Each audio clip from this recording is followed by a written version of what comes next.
महोदय, इस सरकार का लगातार 5वां बजट प्रस्तुत करना मेरे लिए सौभाग्य और सम्मान की बात है। लगभग 500 वर्षों के इंतजार और संघर्ष के बाद अयोध्या में श्री राम मंदिर के निर्माण और भगवान श्री रामलला जी की प्राण प्रतिष्ठा के लिए मैं माननीय प्रधानमंत्री श्री नरेंद्र मोदी जी का सभी हरियाणा वासियों की ओर से हार्दिक आभार व्यक्त करता हूं। मुझे पूरा विश्वास है कि राम प्रसार से एक नए युग का सूत्रपात होगा और एक भारत श्रेष्ठ भारत के निर्माण में मदद मिलेगी। माननीय प्रधानमंत्री श्री नरेंद्र मोदी जी के कुशल नेतृत्व में भारत अंतर्राष्ट्रीय फलक पर एक अटल नक्षत्र की तरह चमक रहा है। भारत वर्ष 2023 में 6.7% की विकास दर के साथ दुनिया में तेजी से बढ़ती हुई अर्थव्यवस्था है। सबका साथ, सबका विकास, सबका प्रयास और सबका विश्वास के मूल मंत्र से राष्ट्र ने कोरोना वायरस महामारी की चुनौती का सफलतापूर्वक सामना किया और हाल में आयोजित G20 शिखर सम्मेलन में अनुकरणीय नेतृत्व प्रदान किया। पिछले वर्षों में हरियाणा ने अतुलनीय प्रगति की है, जो कि नए और जीवंत राज्य के उदय तथा एक पारदर्शी प्रौद्योगिकी आधारित शासन प्रणाली के साक्षी है। सरकार ने सामाजिक और भौगोलिक समावेशता के लिए काम किया है, जिसमें समाज के सभी वर्गों, राज्य के सभी क्षेत्रों का बिना किसी पूर्वाग्रह या भेदभाव के विकास किया जा रहा है। माननीय अध्यक्ष महोदय, वर्ष 2047 तक के अगले 2 दशक अमृत काल के हैं। इस काल में भारत दुनिया के अग्रणी विकसित देशों में से एक होगा, पुनः विश्व गुरु बनेगा। विकसित भारत की इस यात्रा में विकसित हरियाणा एक महत्वपूर्ण भूमिका निभाएगा। विकसित भारत और विकसित हरियाणा की नींव हमें सामूहिक प्रयासों और ठोस कार्य योजना से रखनी होगी। वृत्त आर्थिक मापदंड। माननीय अध्यक्ष महोदय, वर्ष 2014-15 से वर्ष 2023-24 की अवधि में सकल घरेलू उत्पाद की वार्षिक चक्रवृद्धि दर स्थिर मूल्यों पर 6.1% रही है, जो वर्ष 2014-15 के 3,70,535 करोड़ रुपए से वर्ष 2023-24 में बढ़कर 6,34,027 करोड़ रुपए होने का अनुमान है। इसी अवधि में राष्ट्रीय स्तर पर स्थिर मूल्यों पर सकल घरेलू उत्पाद में 5.6% की वार्षिक चक्रवृद्धि दर दर्ज की गई। राष्ट्रीय विकास की तुलना में हरियाणा की तीव्र वृद्धि का अर्थ है कि अखिल भारतीय सकल घरेलू उत्पाद में वर्ष की जीएसडीपी की हिस्सेदारी में वर्ष 2014-15 में 3.5% से बढ़कर वर्ष 2023-24 में 3.7% होने का अनुमान है, जो हरियाणा की जनसंख्या और भारत की जनसंख्या में अनुपात जो लगभग 2% है, उससे कहीं अधिक है। हरियाणा के सकल घरेलू उत्पाद, राज्य घरेलू उत्पाद में वर्ष 2023 में 8% की वृद्धि अनुमानित है, जबकि इसी अवधि में राष्ट्रीय सकल घरेलू उत्पाद में 3% की वृद्धि होने का अनुमान है। वर्तमान कीमतों पर राष्ट्रीय प्रति व्यक्ति आय वर्ष 2014-15 में 86,000 रुपए से बढ़कर 2023-24 में 1,85,854 रुपए अनुमानित है। ये वृद्धि 114% है, जबकि हरियाणा में ये वर्ष 2014-15 में 1,47,382 रुपए से वर्ष 23-24 में 3,25,759 रुपए होने का अनुमान है, जो कि 114% के मुकाबले 121% की वृद्धि है। हरियाणा इसमें अग्रणी है। सकल घरेलू राज्य घरेलू उत्पाद की क्षेत्रवार संरचना 23-24 में वर्तमान मूल्यों पर कुल सकल राज्य मूल्य वर्धित में द्वितीय क्षेत्र में हिस्सेदारी अर्थात सेकेंडरी क्षेत्र में 29.3% अनुमानित है। 23-24 में सकल राज्य मूल्य वर्धित तृतीय यानी टर्शरी क्षेत्र की हिस्सेदारी बढ़कर 52.6% और प्राथमिक क्षेत्र की हिस्सेदारी 18.1% अनुमानित है। 23-24 में प्राथमिक, द्वितीयक और तृतीयक क्षेत्रों में क्रमशः 8.6%, 6.3% और 13.8% की वृद्धि होने का अनुमान है। अब मैं 2024-25 के बजट के बारे में थोड़ा अनुमान आपके सामने रखता हूं। माननीय अध्यक्ष महोदय, मैं वर्ष 2024-25 के लिए 1,89,876.61 करोड़ रुपए का बजट प्रस्तावित करता हूं, जो 2023-24 के 1,70,490.84 करोड़ रुपए के संशोधित अनुमानों से 11.37% की वृद्धि दर्शाता है। इसमें राजस्व परिव्यय के रूप में 1,34,456 करोड़, मैं आंकड़ों में दशमलव के आंकड़े बोलने से थोड़ा समय बचेगा, इसलिए पूरे राशि बोलूंगा। इसमें राजस्व परिव्यय के रूप में 1,34,456 करोड़ रुपए, पूंजीगत परिव्यय के रूप में 55,420 करोड़ रुपए शामिल हैं, जो कुल बजट का क्रमशः 70.81% और 29.19% है। इसके अलावा वर्ष 2024-25 में हमारे जो सार्वजनिक क्षेत्र के उपक्रम हैं, उनकी भी पूंजीगत बुनियादी ढांचे के निर्माण पर 8,119 करोड़ रुपए की राशि खर्च करने की योजना है। इसलिए कुल मिलाकर इस वर्ष का हमारा पूंजीगत परिव्यय 63,539 करोड़ रुपए होने का अनुमान है। बजट अनुमान 2024-25 में उत्साहजनक राजस्व प्राप्ति और अर्थव्यवस्था की वृद्धि मुझे है कि कोई साबित नहीं है। 1,16,608.1% और 29.19% है। इसके अलावा वर्ष 2024-25 में हमारे जो सार्वजनिक क्षेत्र के उपक्रम हैं, उनकी भी पूंजीगत बुनियादी ढांचे के निर्माण पर 8,119 करोड़ रुपए की राशि खर्च करने की योजना है। इसलिए कुल मिलाकर इस वर्ष का हमारा पूंजीगत परिव्यय 63,539 करोड़ रुपए होने का अनुमान है। बजट अनुमान 2024-25 में उत्साहजनक राजस्व प्राप्ति और अर्थव्यवस्था की वृद्धि के कारण मुझे कहते हुए खुशी हो रही है कि इस वर्ष के बजट में कोई नया कर प्रस्तावित नहीं है। 1,16,638 करोड़ रुपए की राजस्व प्राप्ति का अनुमान लगाया है, जिसमें 84,551 करोड़ रुपए का कर राजस्व और 9,243 करोड़ रुपए गैर कर राजस्व शामिल है। कर राजस्व प्राप्ति में जीएसटी, वैट, आबकारी और स्टाम्प और पंजीयन शुल्क राजस्व प्राप्ति के प्रमुख स्रोत हैं। केंद्रीय कर का हिस्सा 13,332 करोड़ रुपए है और केंद्रीय अनुदान सहायता 9,512 करोड़ रुपए है। इसके अलावा मैंने 72,722 करोड़ रुपए की पूंजीगत प्राप्ति का अनुमान लगाया है। राजकोषीय मानक, माननीय अध्यक्ष महोदय, मुझे इस सम्मानित सदस्य को यह बताते हुए बड़ी खुशी हो रही है कि हम हमेशा राजकोषीय मानकों को विवेकपूर्ण मानकों के अंदर बनाए रखने में सफल रहे हैं। संशोधित अनुमान 2023-24 में राजकोषीय घाटे को जीएसडीपी के 3% की जो परमिटेड सीमा है, उसके मुकाबले जीएसडीपी के 2.8% पर सीमित किया गया है।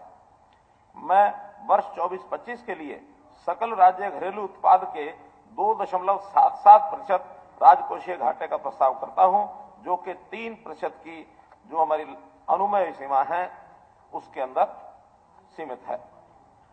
सकल ऋण स्टॉक को भी हम निर्धारित सीमा में रखने में सफल हुए हैं। संशोधित अनुमान 2023-24 में ऋण सकल राज्य घरेलू उत्पाद का अनुपात 26% है, जो कि 33.1% के नॉर्म्स में निर्धारित सीमा में है। वर्ष 24-25 के लिए ऋण स्टॉक सकल राज्य घरेलू उत्पाद का 26.15% अनुमानित है, जो 32.8% के निर्धारित मानदंडों से काफी कम है। हम राजकोषीय विवेकशीलता अपनाना जारी रखेंगे, क्योंकि सतत आर्थिक विकास का यही एकमात्र मार्ग है। सार्वजनिक क्षेत्र के उपक्रम, माननीय अध्यक्ष महोदय, राज्य के सार्वजनिक उपक्रमों का वर्ष 23-24 में कारोबार 79,907 करोड़ रुपया रहने का अनुमान है, जो पिछले वर्ष से 11.94% की वृद्धि है। मुझे ये बताते हुए खुशी हो रही है कि पिछले 9 वर्षों की अवधि में सार्वजनिक क्षेत्र के उपक्रमों के प्रदर्शन में सुधार हुआ है। वर्ष 2013-14 के दौरान सार्वजनिक क्षेत्र के 43 उपक्रमों में से केवल 13 उपक्रमों ने 804 करोड़ रुपए का लाभ अर्जित किया, शेष 30 घाटे में चल रहे थे। वर्ष 2022-23 के दौरान लाभ कमाने वाले सार्वजनिक क्षेत्र के उपक्रमों की संख्या बढ़कर 13 से 20 हो गई, जिनका कुल लाभ 1767 करोड़ रुपया रहा। इस तरह 963 करोड़ रुपए की वृद्धि हुई, जो कि डबल से भी अधिक है। मुझे इस सम्मानित सदन को यह अवगत कराते हुए बड़ी खुशी हो रही है कि सरकार द्वारा उठाए गए कदमों के कारण सार्वजनिक क्षेत्र के सभी उपक्रमों का संयुक्त ऋण मार्च 2014 के 60,576 करोड़ रुपए के 27.4% कम होकर मार्च 2023 में 43,955 करोड़ रुपया कम हो गया, जो लगभग 17,000 करोड़ रुपया हमने ये कम किया है। माननीय अध्यक्ष महोदय, किसान राज्य की अर्थव्यवस्था की रीढ़ है। हमारे किसानों की कड़ी मेहनत और परिश्रम के कारण हरियाणा राष्ट्रीय खाद्य सुरक्षा सुनिश्चित करने में प्रमुख योगदान करता है। सरकार ने किसानों के लाभ के लिए कई कदम उठाए हैं, जिसके परिणाम स्वरूप 2023-24 में कृषि उत्पादन 8.1% की दर से बढ़ा है, जो कि देश में सर्वाधिक है। बीज, उर्वरक, बिजली जैसे इनपुट पर सब्सिडी और विभिन्न योजनाओं के तहत उत्पादन के लिए डीबीटी के माध्यम से सहायता प्रदान की जा रही है। मेरी फसल मेरा ब्यौरा के डिजिटल प्लेटफॉर्म को राज्य के किसानों द्वारा व्यापक रूप से अपनाया गया है। मुझे ये बताते हुए खुशी हो रही है कि मेरी फसल मेरा ब्यौरा हर सीजन में लगभग 10 लाख किसान अपनी फसल का विवरण उपलब्ध कराते हैं, जिससे सरकार को बाजार हस्तक्षेप के लिए रणनीति बनाने के लिए उपयोगी जानकारी मिलती है। हरियाणा के किसानों को उनकी उपज के लिए सुरक्षित कवच प्रदान किया गया है, चाहे वह खरीद के रूप में हो, मूल्य समर्थन के रूप में हो या फसल क्षति के मुआवजे के रूप में हो। प्रचलित बाजार मूल्य और न्यूनतम समर्थन मूल्य के बीच के मूल्य के अंतर आधार पर सरकार ने न्यूनतम समर्थन मूल्य की पर सीधी खरीद या भावांतर भरपाई योजना के माध्यम से मूल्य अंतर के लिए सहायता प्रदान करने की रणनीति अपनाई है। पिछले 3 वर्षों में सरकार ने न्यूनतम समर्थन मूल्य यानी एमएसपी पर 14 फसलों की खरीद की है और इसका भुगतान सीधे किसानों के खाते में किया है। सरकार ने खरीफ और रबी सीजन में 2023 में 29,876 करोड़ रुपए का भुगतान सीधे किसानों के खाते में जमा किया है। भावांतर सहायता की 178 करोड़ रुपए की राशि सीधे किसानों के खातों में डाली गई है। सरकार राज्य के सभी किसानों को आश्वस्त करना चाहती है कि वह उनके योगदान को समझती है और हर समय उनके साथ खड़ी रहेगी।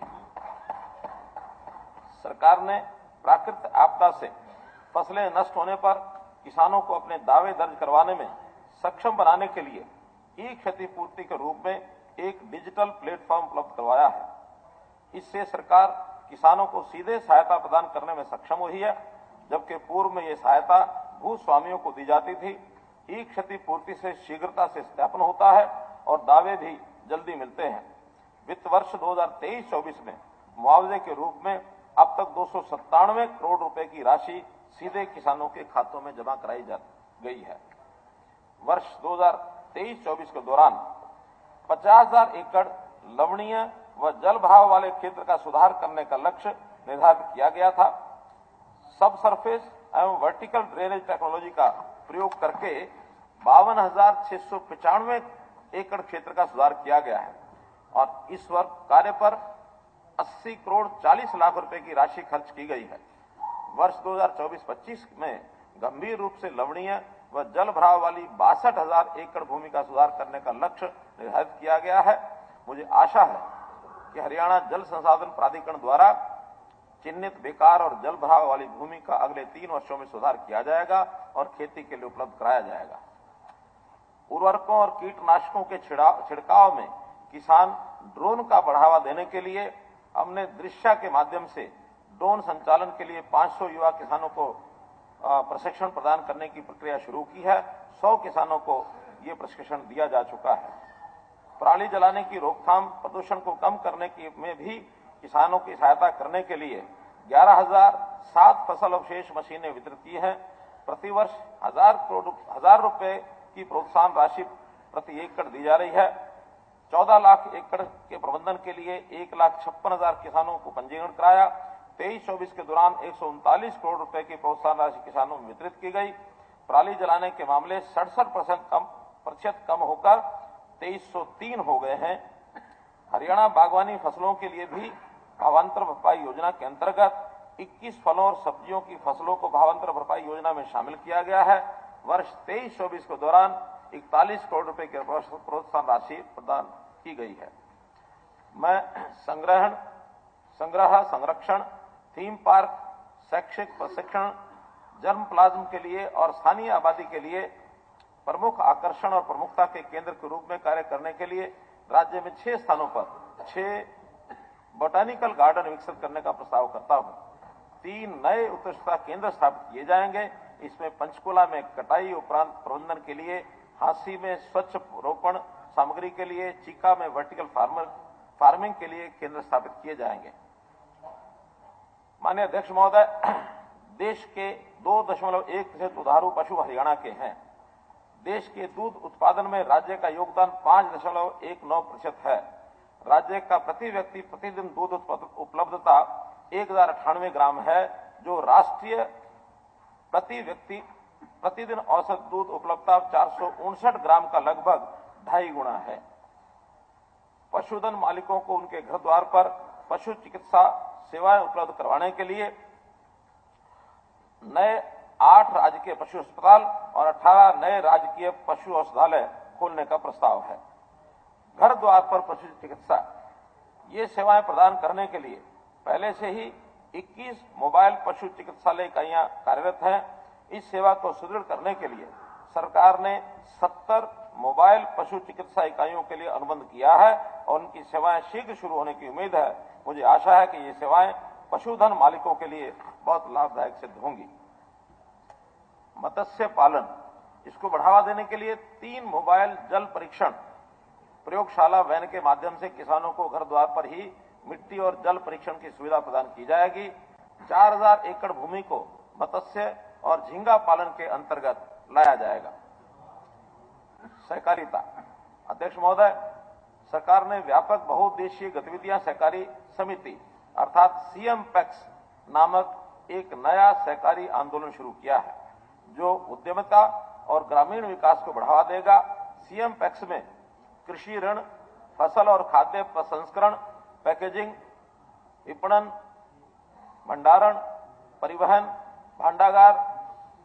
भंडारागार, बीमा और अन्य ग्रामीण आधारित सेवाओं सहित अन्य गतिविधियों की एक विस्तृत श्रृंखला शामिल होगी। मैं वित्त वर्ष 2024-25 में 500 नए सीएमपैक्स स्थापित करने का प्रस्ताव करता हूं। मुझे उम्मीद है कि सीएमपैक्स से ग्रामीण क्षेत्रों में समृद्धि के नए द्वार खुलेंगे और सहकारी आंदोलन को फलने फूलने के लिए एक मंच मिलेगा। अध्यक्ष महोदय, हमारी ये जो प्राथमिक ग्रामीण ऋषि समिति यानी पैक्स ऋण समितियां पैक्स के माध्यम से किसानों को ऋण दिए जाते हैं। मैं 30 सितंबर 2023 तक लिए गए फसली ऋण पर 31 मई 2024 तक मूलधन का भुगतान करने पर ब्याज व जुर्माने की माफी की घोषणा करता हूं।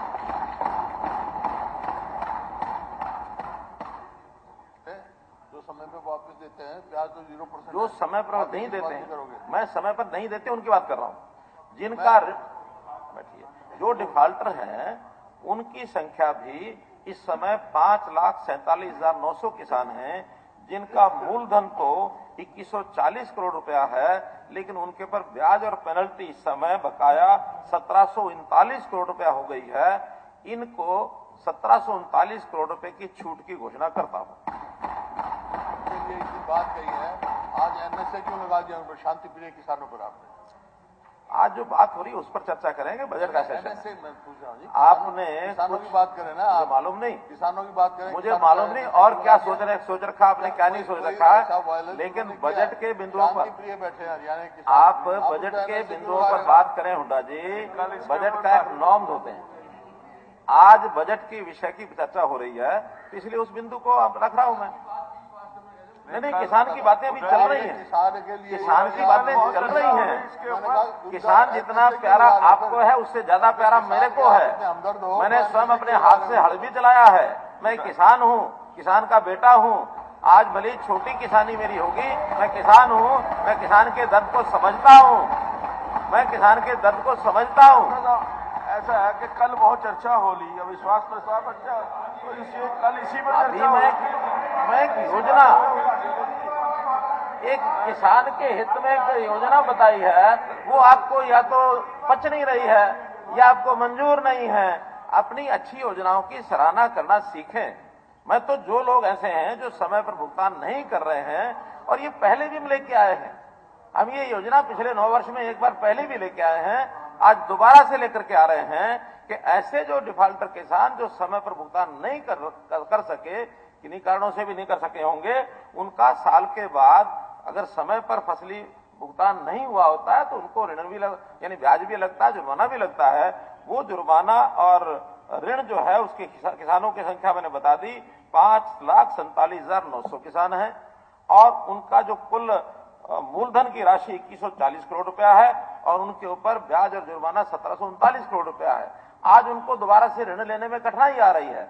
अब हम स्कीम ला रहे हैं कि अगर ये 30 सितंबर 2023 तक का, यानी फसली ऋण जो पिछला लिया गया था, उस ऋण को यदि अगली फसल के समय 31 मई 2024 तक ये जमा करा करके अपने ब्याज और जो उनकी पेनल्टी है उसको माफ करा देंगे, उसके बाद ये दोबारा ऋण लेने के योग्य हो जाएंगे अगली फसल के लिए।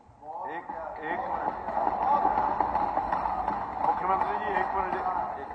माननीय सदस्यगण, आज सदन में श्री मनीष ग्रोवर, पूर्व मंत्री हरियाणा, अध्यक्ष दीर्घा में उपस्थित हैं। यह सदन उनका स्वागत करता है।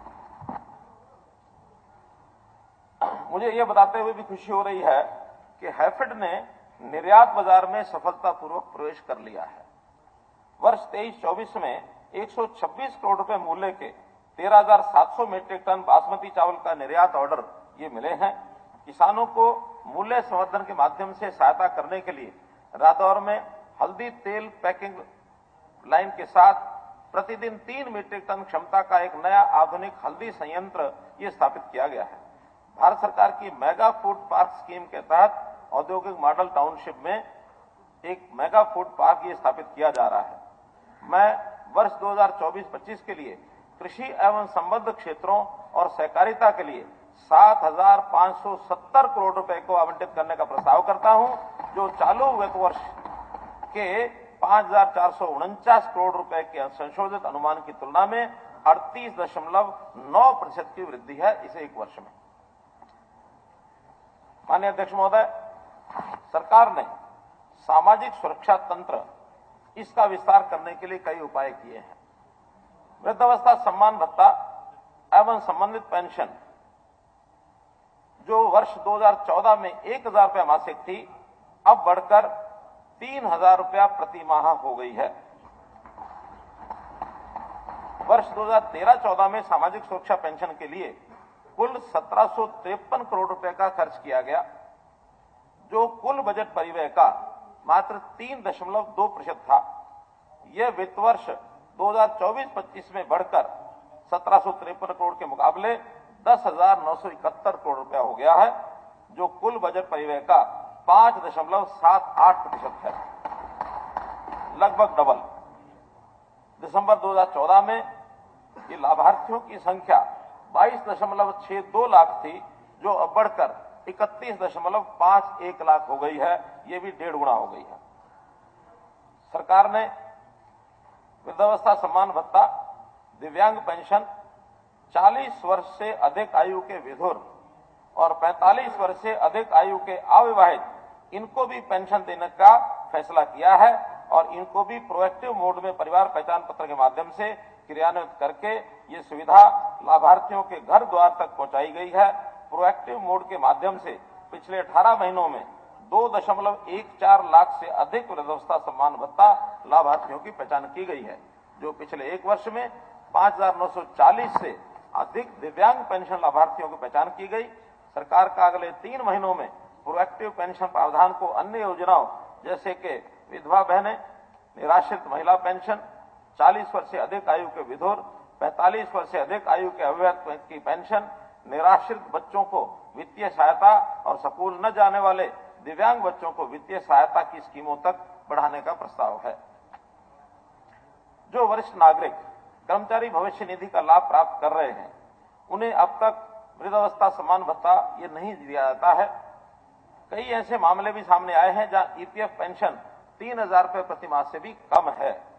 मैं ऐसे पेंशनधारियों को लाभ प्रदान करने के लिए वृद्धावस्था सम्मान भत्ता योजना में संशोधन करने का प्रस्ताव करता हूं, ताकि सरकार द्वारा दिए गए भत्ते और ईपीएफ पेंशन का कुल योग 3,000 रुपये प्रति माह या समय समय पर संशोधित वृद्धावस्था सम्मान भत्ते के बराबर हो जाए, ताकि वो कमी को पूरा कर दिया जाए।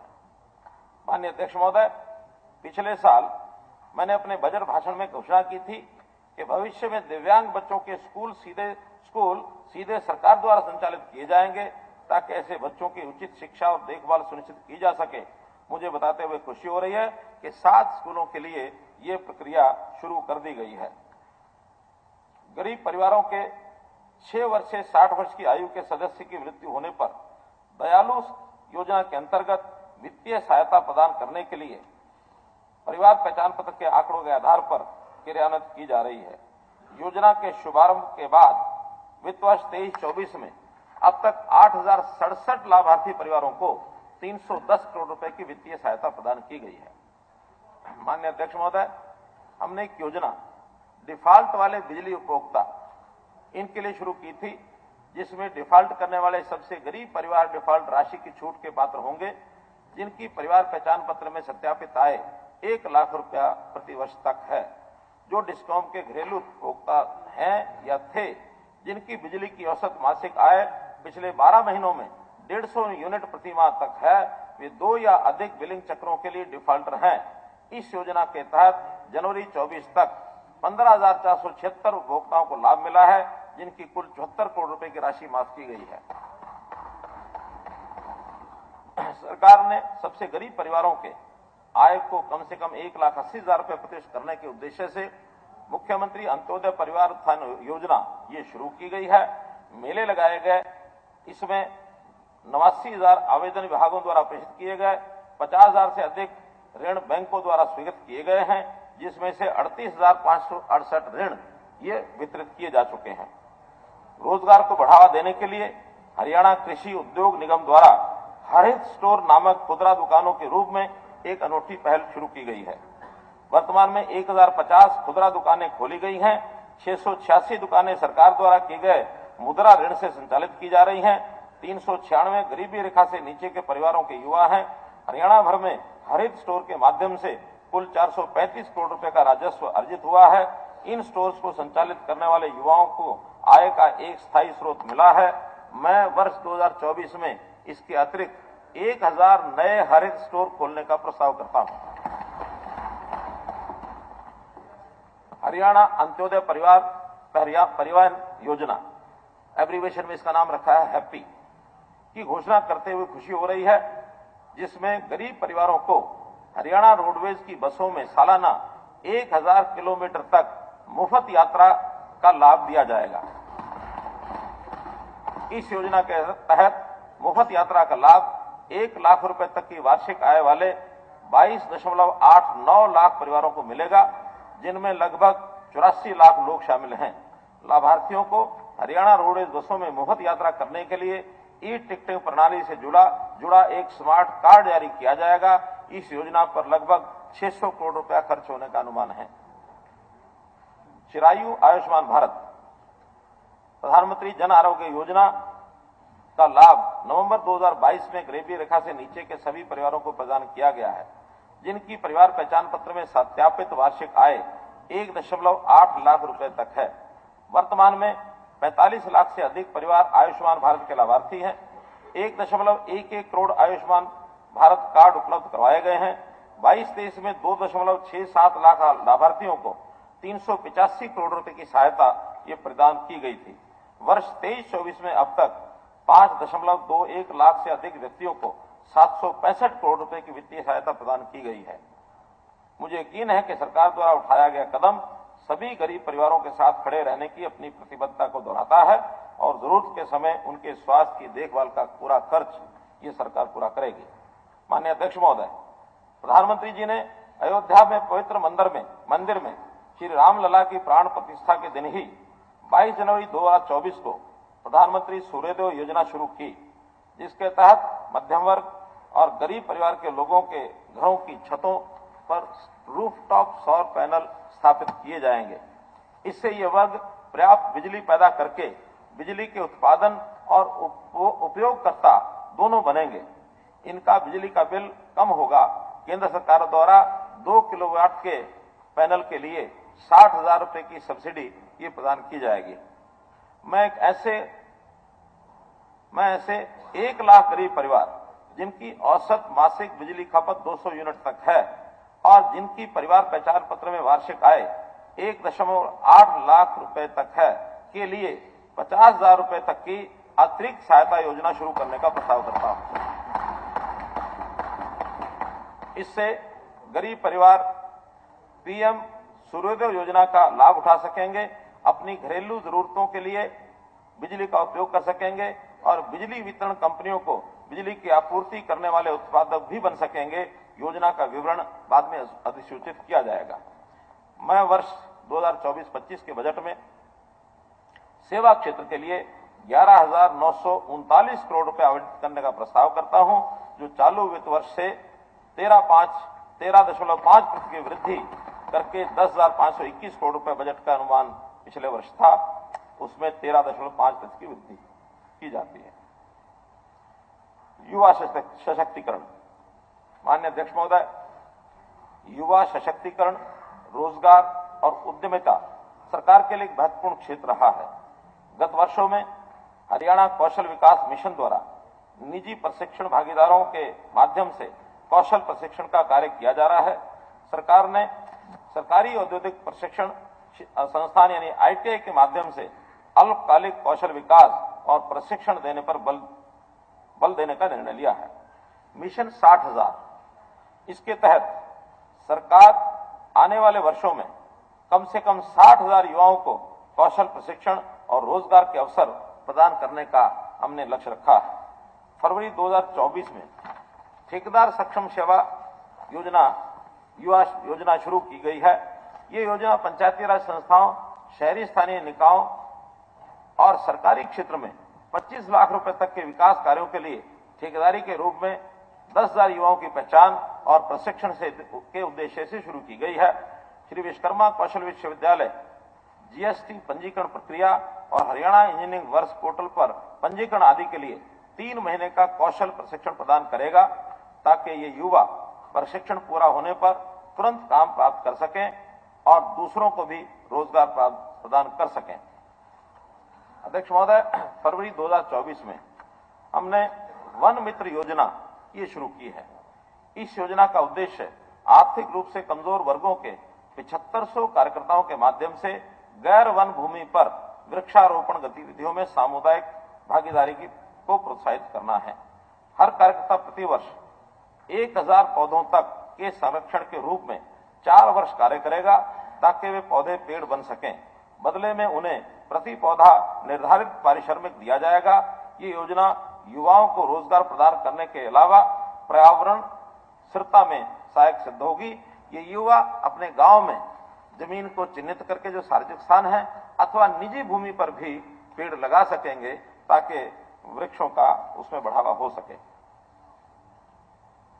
हरियाणा कौशल रोजगार निगम ने लगभग 1.11 लाख सक्रिय कर्मियों को रोल पर लिया है।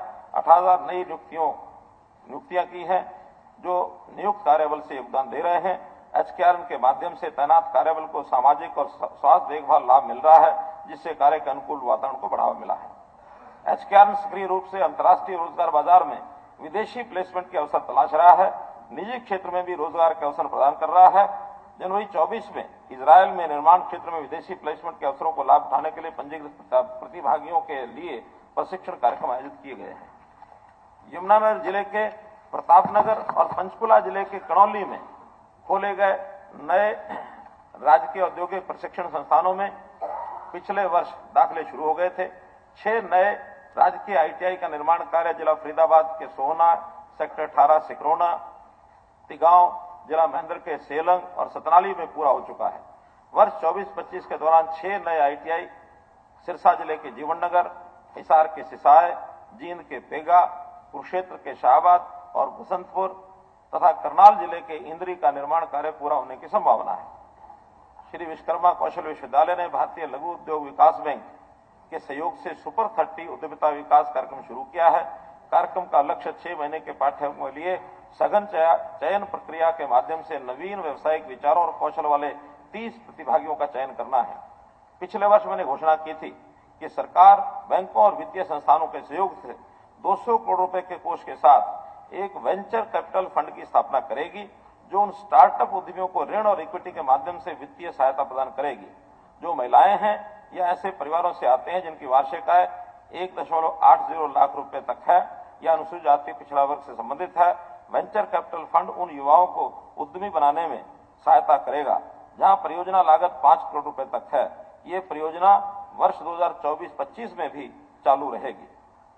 वर्ष 24-25 में युवा क्षेत्र को नहीं चालू हो जाएगी, अभी चालू हुई नहीं है, चालू अब हो जाएगी 24-25 में।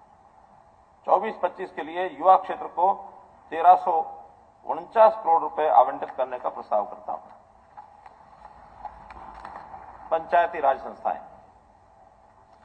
सरकार के तीसरे टियर यानी पंचायती राज संस्थाओं और शहरी स्थानीय निकायों की कार्यप्रणाली में जवाबदेही के साथ स्वायत्तता के सिद्धांत के समावेश के लिए हमारी सरकार समर्पित है। पंचायती राज संस्थाओं को एक परिभाषित फार्मूले के आधार पर यानी राज्य के स्वयं के कर राजस्व यानी SOTR के 7% और छठे राज्य वित्त आयोग की सिफारिशों पर प्रति व्यक्ति के आधार पर और इसी तरह केंद्र राज्य हस्तांतरण की तर्ज पर धनराशि सीधे हस्तांतरित की जा रही है। पंचायती राज संस्थाओं द्वारा किए जाने वाले कार्यों का आवंटन स्पष्ट और विशिष्ट रूप से परिभाषित किया गया है।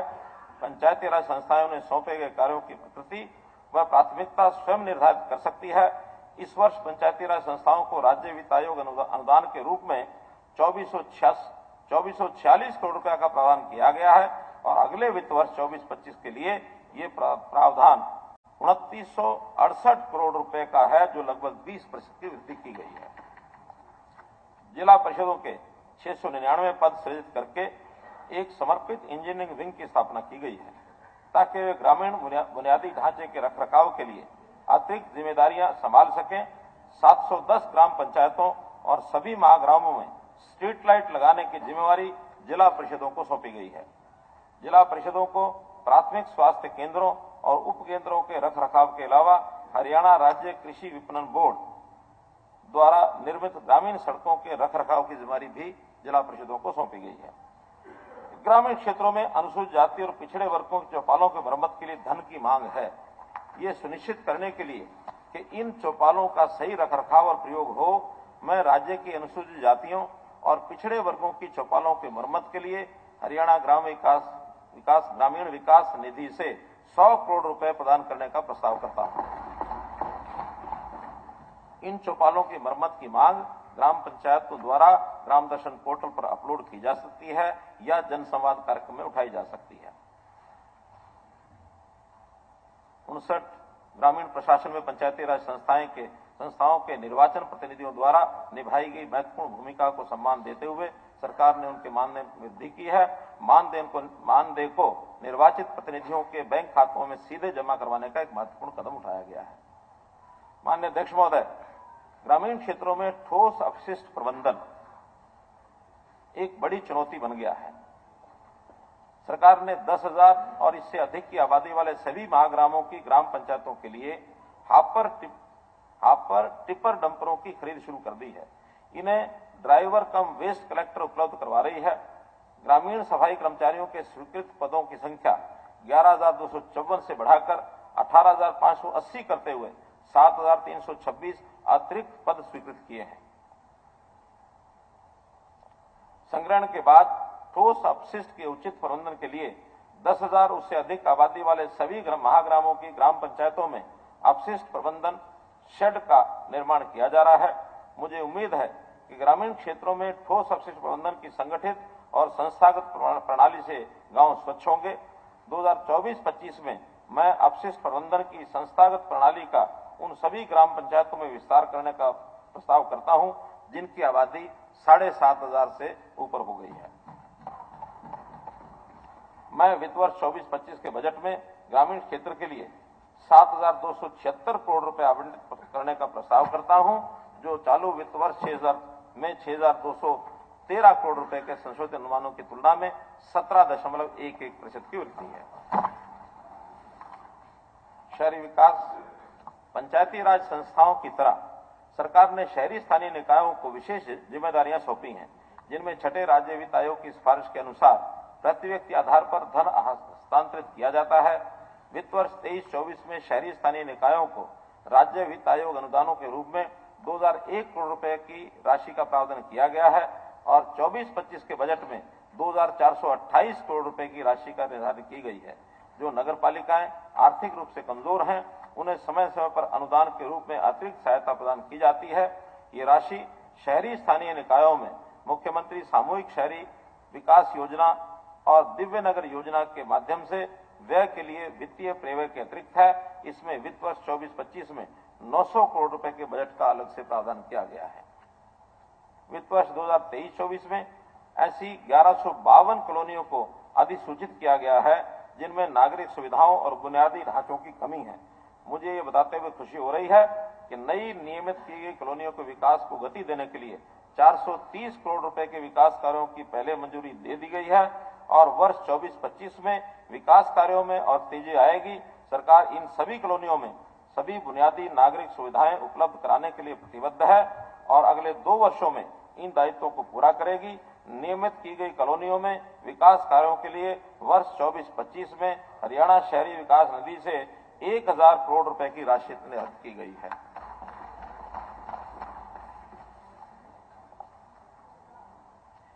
पीएम स्वामित्व योजना की तर्ज पर मैं नगर पालिकाओं में शामिल किए गए गांवों की आबादी देय में संपत्तियों के मालिकों को संपत्ति प्रमाण पत्र प्रदान करने के लिए शहरी स्वामित्व योजना शुरू करने का प्रस्ताव करता हूं।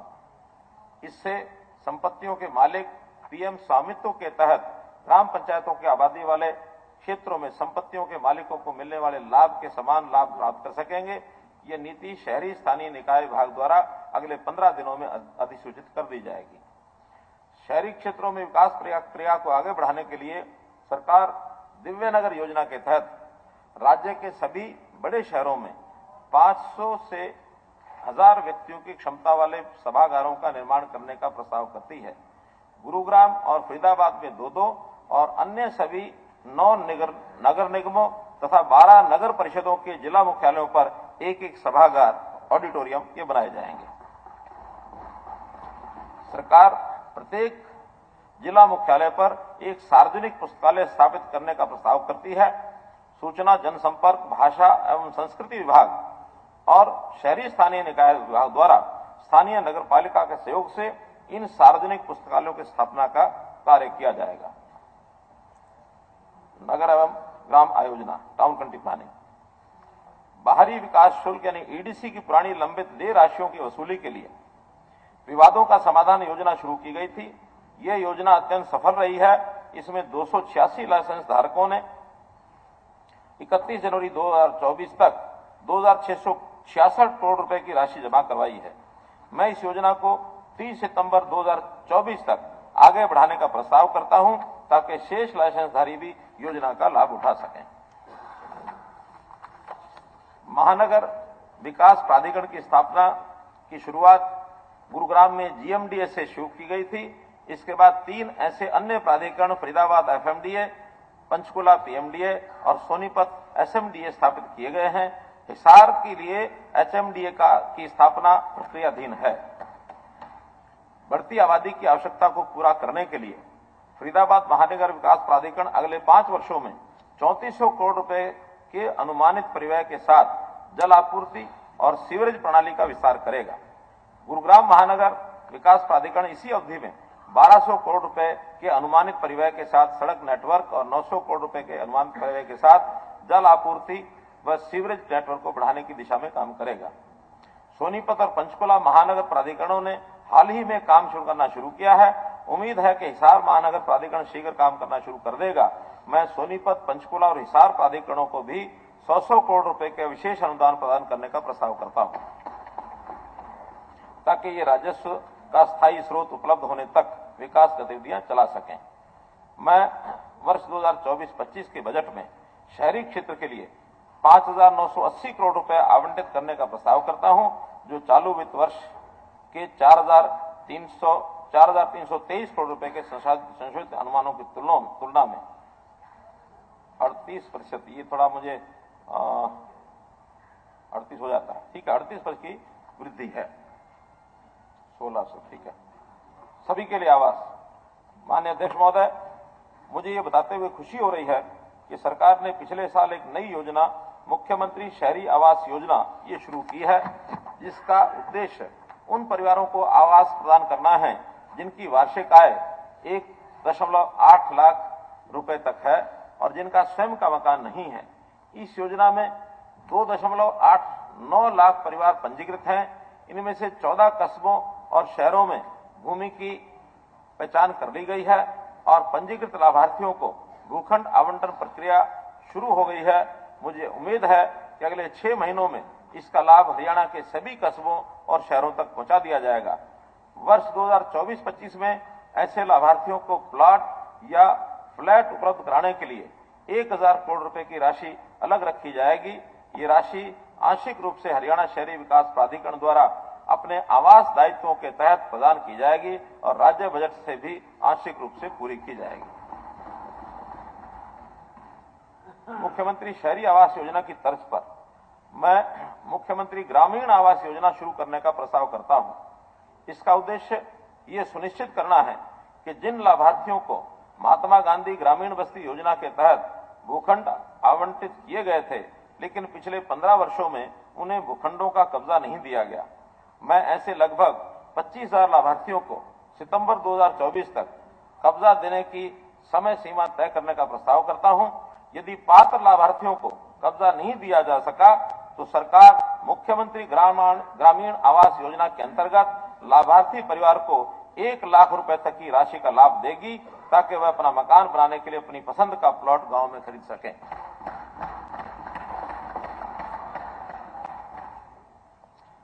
प्रधानमंत्री आवास योजना ग्रामीण के तहत 29,000 के लगभग मकानों का लक्ष्य, ये 1154 मकान निर्माणाधीन है, इसको लेकर के सब पूर्ण हो जाएगा। लाभार्थियों को 389 करोड़ रुपए की वित्तीय सहायता ये वितरित की गई है। माननीय अध्यक्ष महोदय, ये बहुत गर्व की बात है कि हमारे राज्य के खिलाड़ी अंतर्राष्ट्रीय खेलों में देश को गौरवान्वित कर रहे हैं। विभिन्न खेल प्रतियोगिताओं में उनकी उपलब्धियां के आधार पर वर्ष 23-24 के दौरान 692 खिलाड़ियों को 92 करोड़ रुपए के नगद पुरस्कार दिए गए हैं। खेलो इंडिया पैरा गेम्स 2023 दिसंबर में नई दिल्ली में 7 खेलों के लिए इसका आयोजन किया। खेलों में हरियाणा के 183 खिलाड़ियों ने भाग लिया और 105 पदक जीतकर प्रदेश को प्रथम स्थान दिलवाया। मैं पिछले वर्ष आवंटित 1100 खेल नर्सरियों के अलावा वित्त वर्ष 2024-25 में 400 खेल नर्सरी स्थापित करने का प्रस्ताव करता हूं। वर्ष 24-25 में मुक्केबाजी, कुश्ती में 2 उच्च प्रदर्शन केंद्र क्रमशः पानीपत और सोनीपत में स्थापित किए जाएंगे। इन उच्च प्रदर्शन केंद्रों का नाम उस क्षेत्र के प्रमुख खिलाड़ियों के नाम पर रखा जाएगा जिन्होंने अतीत में राज्य को गौरवान्वित किया। स्पीड क्लाइंबिंग ऐसा खेल है जो पेरिस ओलंपिक में शामिल किए गए नए खेल आयोजनों में से एक है। मैं राज्य में 6 स्थानों करनाल, भिवानी, हिसार, फरीदाबाद, नारनौल और पंचकुला में स्पीड क्लाइंबिंग सुविधाओं के निर्माण का प्रस्ताव करता हूं। मैं वर्ष 24-25 के लिए खेल क्षेत्र को 578 करोड़ रुपए आवंटित करने का प्रस्ताव करता हूं, जो चालू वित्त वर्ष 432 करोड़ रुपए के संशोधित अनुमानों की तुलना में 33.83% की वृद्धि है। माननीय अध्यक्ष महोदय, नई राष्ट्रीय शिक्षा नीति 2020 भारत को एक वैश्विक ज्ञान समाज के विकास के लिए मूलभूत आधार प्रदान करती है। स्कूल शिक्षा के प्रारंभिक वर्षों में सीखने की दक्षता में सुधार नई राष्ट्रीय शिक्षा नीति 2020 के प्रमुख तत्वों में से एक है। निपुण हरियाणा मिशन का उद्देश्य नवीन शिक्षण अध्ययन सामग्री का उपयोग करके सभी छात्रों को ग्रेड 3 तक सक्षम बनाना है। अब तक मिशन को ग्रेड 3 स्तर पर लागू किया गया। मैं शिक्षण 2024-25 में इसमें ग्रेड 4 और 5 को शामिल करके इसका विस्तार करने का प्रस्ताव करता हूं। गुरुग्राम में फ्लाइट सिमुलेटर प्रशिक्षण केंद्र स्थापित हो रहा है, जिससे हरियाणा उड्डयन शिक्षण के केंद्र के रूप में उभरेगा। मैं उड्डयन के सभी तत्वों के साथ उच्च शिक्षा के लिए हिसार में एक उड्डयन महाविद्यालय स्थापित करने का प्रस्ताव करता हूं। यह कॉलेज गुरु जम्बेश्वर विश्वविद्यालय से संबद्ध होगा और महाराजा अग्रसेन हिसार हवाई अड्डे के पास स्थित होगा। मैं सभी सरकारी आदर्श संस्कृत वरिष्ठ माध्यमिक विद्यालयों में चरणबद्ध तरीके से ई लाइब्रेरी स्थापित की जाएगी। पहले चरण में प्रत्येक खंड में ऐसे हर स्कूल को एक बार 25 लाख रुपए की राशि आवंटित की जाएगी। ई पुस्तकालय छात्रों को ज्ञान के भंडार तक पहुंच प्राप्त करने और सीखने के परिणामों में सुधार करने में सक्षम बनाएंगे। सरकार ने 16 जनवरी 2024 को मुफ्त छात्र परीक्षण सुरक्षा योजना का कार्यान्वयन शुरू किया है। यह योजना कक्षा 1 से 12 तक के सभी विद्यालयों के लिए उपलब्ध है, जहां उनके घर से स्कूल की दूरी 1 किलोमीटर से अधिक है। ये योजना प्रारंभ में प्रत्येक जिले के एक खंड में लागू की जा रही है और इसका विस्तार अन्य खंडों में भी किया जाएगा। कॉलेज के विद्यार्थियों को रोजगार सक्षम बनाने के लिए राज्य के विद्यालयों में 50 से अधिक रोजगार उन्मुखी पाठ्यक्रम आरंभ किए गए हैं। उच्च शिक्षण संस्थानों ने छात्रों की रोजगार क्षमता में सुधार के लिए विभिन्न उद्योगों के साथ 300 से अधिक समझौता ज्ञापनों पर हस्ताक्षर किए हैं। माननीय अध्यक्ष महोदय, सरकार का प्रस्ताव है कि महाविद्यालयों, बहुतकनीकियों और औद्योगिक प्रशिक्षण संस्थानों सहित सभी संस्थानों में सौर ऊर्जा आपूर्ति की जाएगी। मैं वित्त वर्ष 2024-25 के लिए शिक्षा क्षेत्र को 21,187 करोड़ रुपए आवंटित करने का प्रस्ताव करता हूं, जो चालू वर्ष के 18,344 करोड़ रुपए के संशोधित अनुमानों की तुलना में 15.49% की वृद्धि है।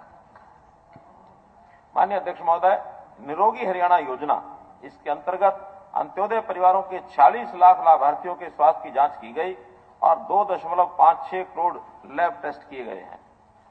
सरकारी कर्मचारियों के लिए कैशलेस स्वास्थ्य सुविधा वर्ष 2023 में प्रयोग के आधार पर 2 विभागों के कर्मचारियों के लिए शुरू की गई थी। अब इसका विस्तार करके 1 जनवरी 2024 से सभी नियमित सरकारी कर्मचारियों के लिए लागू कर दिया गया है।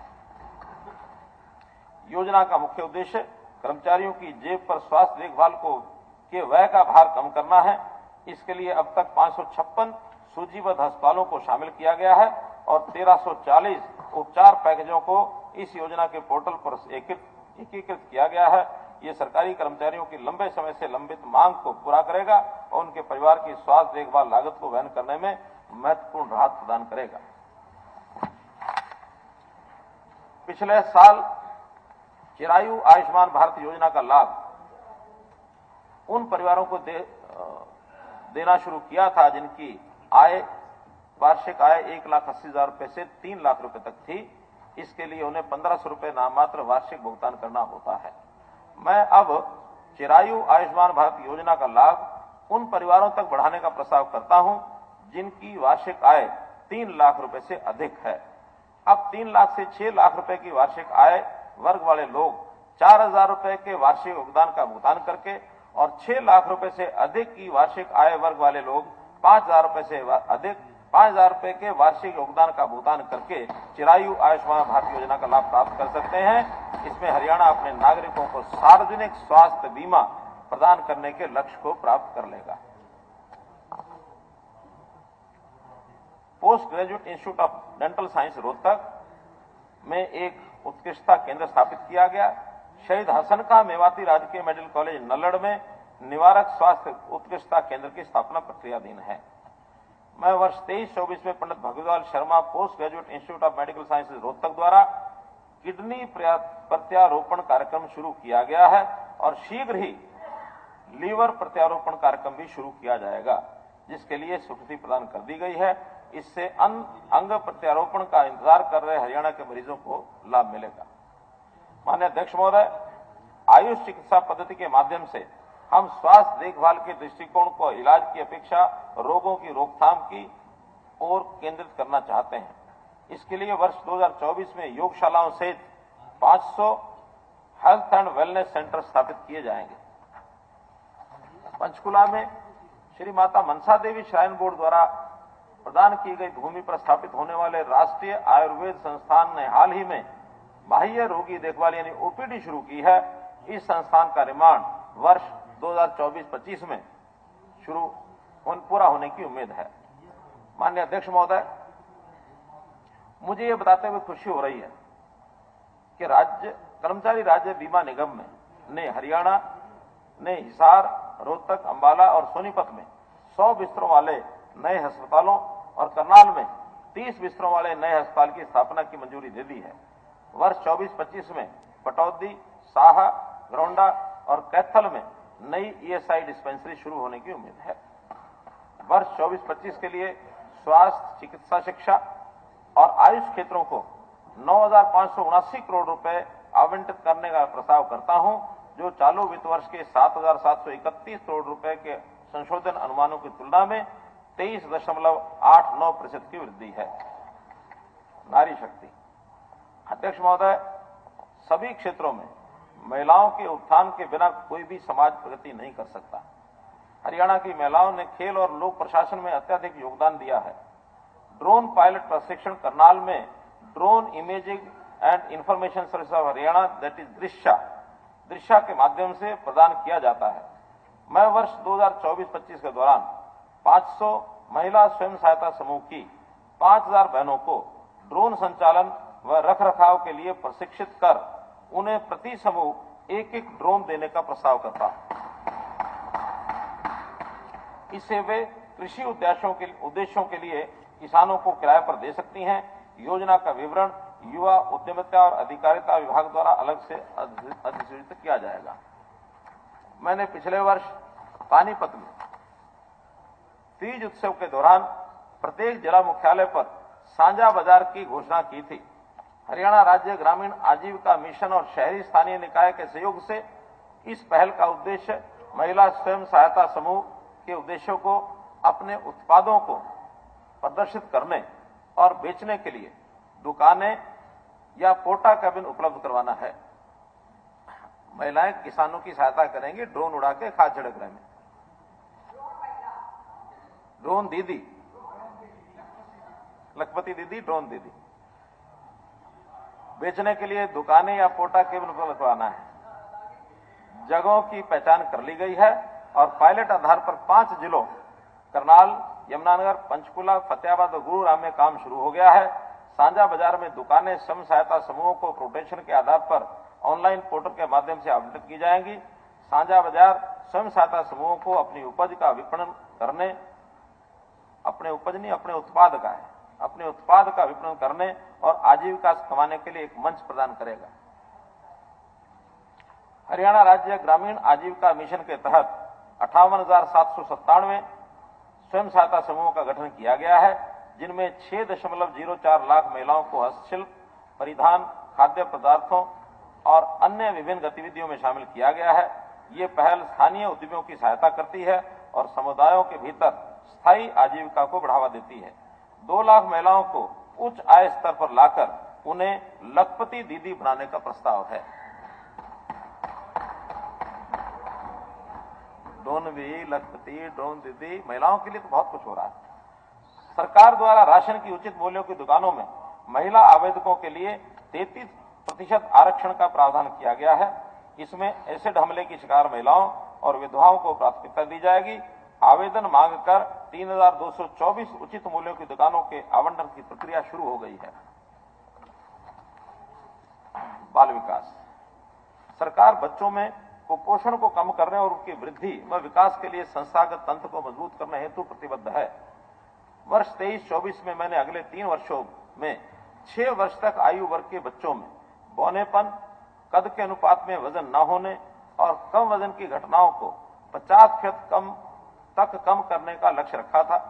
राष्ट्रीय परिवार सर्वेक्षण डाटा में दर्शाया गया है कि हरियाणा में 5 वर्ष तक की आयु वर्ग में 27.5% बच्चे बौने, 11.5% बच्चे कद के अनुपात में वजन न होने और 21.5% बच्चे कम वजन के पाए गए हैं। इसके कारण की रणनीति के हिस्से के रूप में और कुपोषण को समाप्त करने के लिए पिछले साल बाल संवर्धन पोर्टल लॉन्च किया गया, जिसमें 21 लाख बच्चों में से 13.73 लाख बच्चों की मैपिंग की गई है। आपकी बेटी हमारी बेटी लड़कियों के लिए बनाई गई ऐसी योजना है जो बेटी बचाओ बेटी पढ़ाओ की उपलब्धियों में मदद करती है। मैं इस योजना को परिवार पहचान पत्र के आंकड़ों के आधार पर प्रोएक्टिव मोड में लागू करने का प्रस्ताव करता हूं। इससे सरकार सीधे लाभार्थी परिवार तक पहुंच सकेगी और समय पर जीवन बीमा निगम में लाभ जमा करवाना सुनिश्चित कर सकेगी।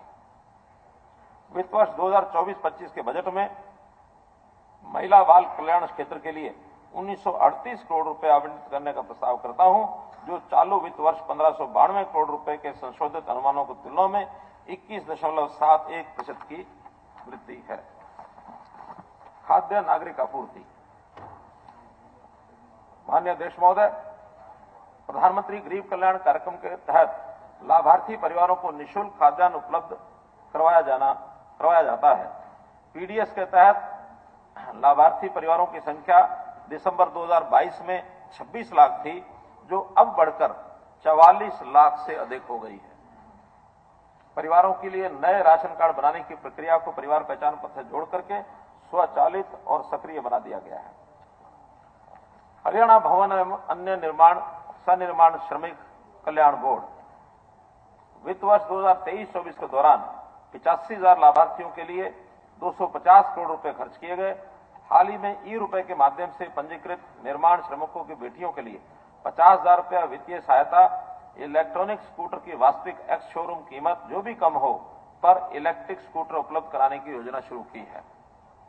इससे निर्माण श्रमिकों की बेटियों को उच्चतर शिक्षा के बेहतर अवसर प्राप्त होंगे।